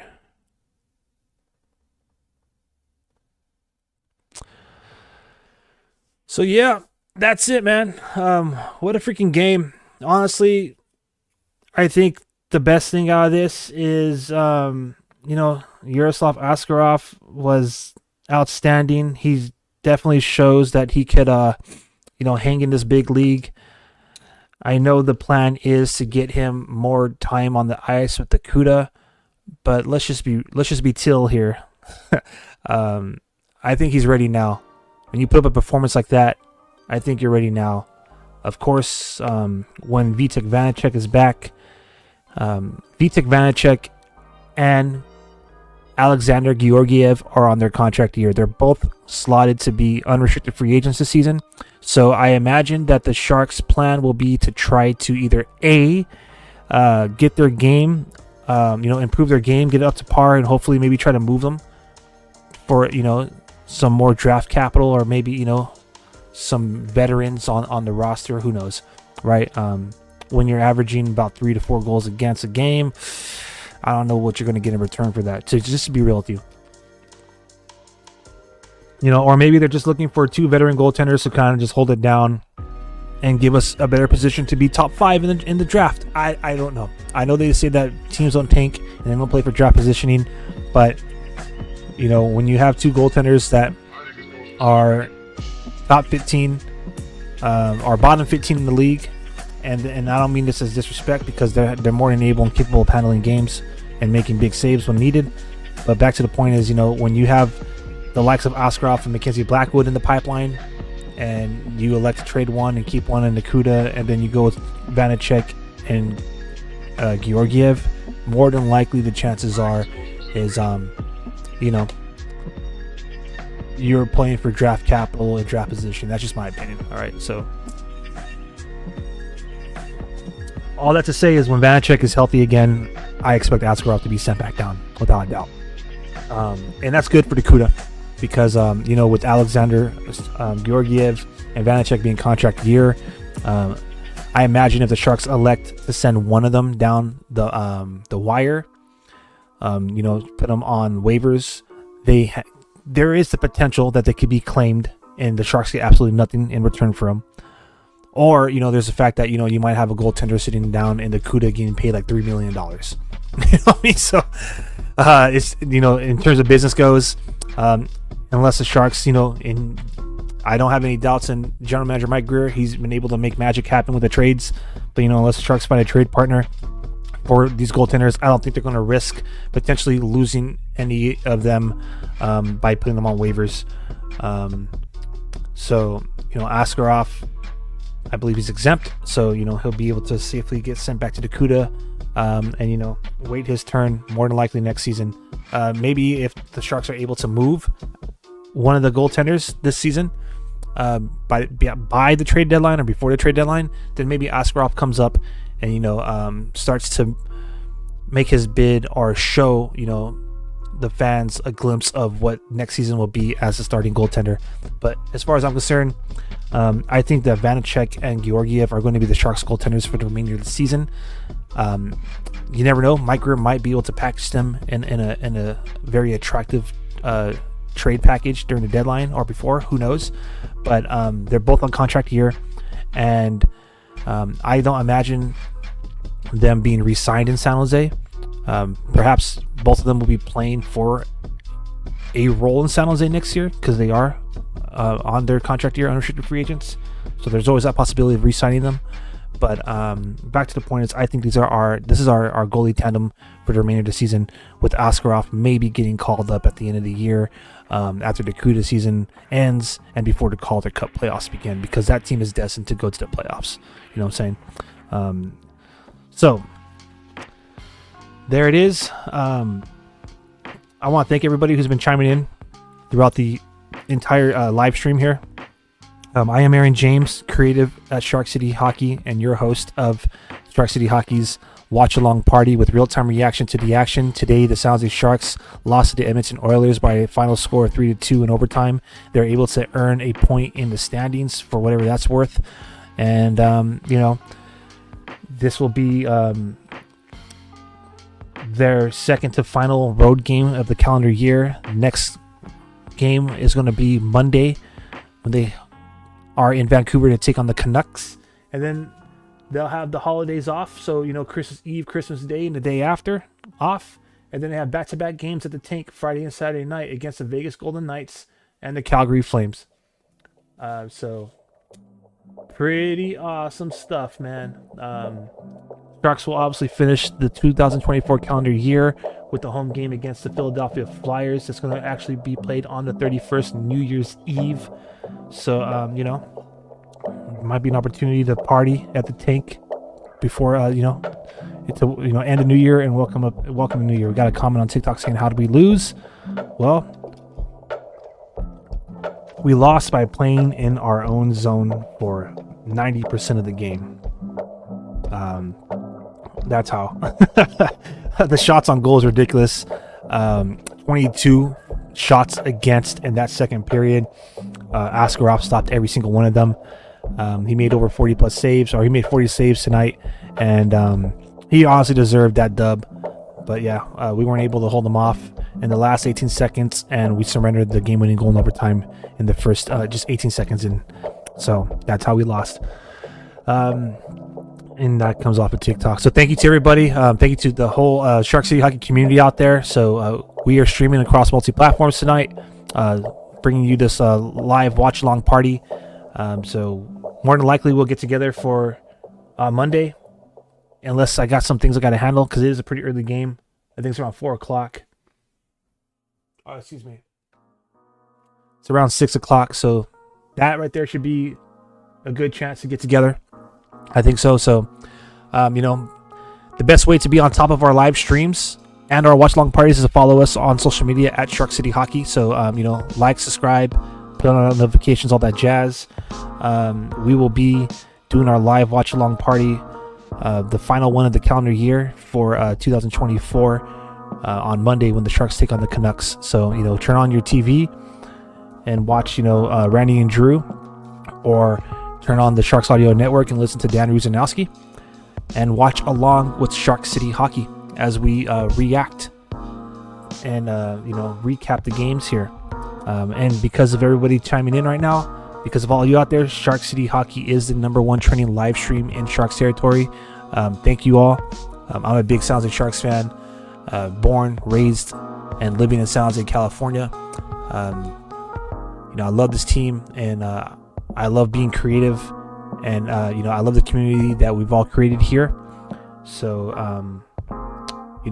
all that to say is, I appreciate everybody out there across all of our social media platforms who've been supporting us. We're doing our 6th season here, and I cannot wait to bring to continue to bring relatable, inspirational fan content to y'all out there. So outside of being the #1 trending live stream in Sharks territory, because of every one of you, you also, we're also the #1 trend-setting fan content out there. So, thank you all. Is all I'm trying to say. Couldn't do without y'all. And that's pretty much it, man. I think we call it a day. I gotta start getting ready here soon. Get ready for the CUDA game that's about to go down. So it sounds like Barracuda will be hosting the Bakersfield Condors, which is the Edmonton Oilers AHL affiliate. Ain't that something? They played them last night in Bakersfield. They got shut out 2-0, so they'll be playing tonight. Now, Georgi Romanov played last night, so I am expecting and anticipating, which will be awesome, Aaron Dell to get his first start with the CUDA tonight. So that's going to be fun. I cannot wait. So we'll be at the Reef and at the Tank all season long, which is why we only do our watch parties for away games, for Sharks away games. So, our last watch party of the 2024 calendar year will be this upcoming Monday. And then the next one, for those of you who might be busy, got the holidays, Our next one in 2025 will more than likely be when the Sharks take on the Utah Hockey Club in Utah on Friday, January 10th. So, thank you one last time. Y'all have a great rest of your Saturday. Have a great weekend. And with that, I am signing off. This has been a presentation of Shark City Hockey, your go-to source for San Jose Sharks fandom, where we cover legends and legacies in the 408. I am Aaron James, reminding you to catch us on social media at Shark City Hockey. Don't forget to check out our podcasts on your favorite podcast platform, and be on the lookout for our regular live streams and our gaming streams on Twitch. So, find all the cool stuff that Shark City Hockey has to offer by checking out our link tree. And until next time, y'all have a great rest of your day. Let's go Sharks. Let's go Cuda. Aaron James signing off for Shark City Hockey. Unfortunately, the Sharks lost in overtime, but it's all good, baby. Got an opportunity to end the year at the tank, and another opportunity to get off of this losing skid on Monday. Till then, I'm out of here.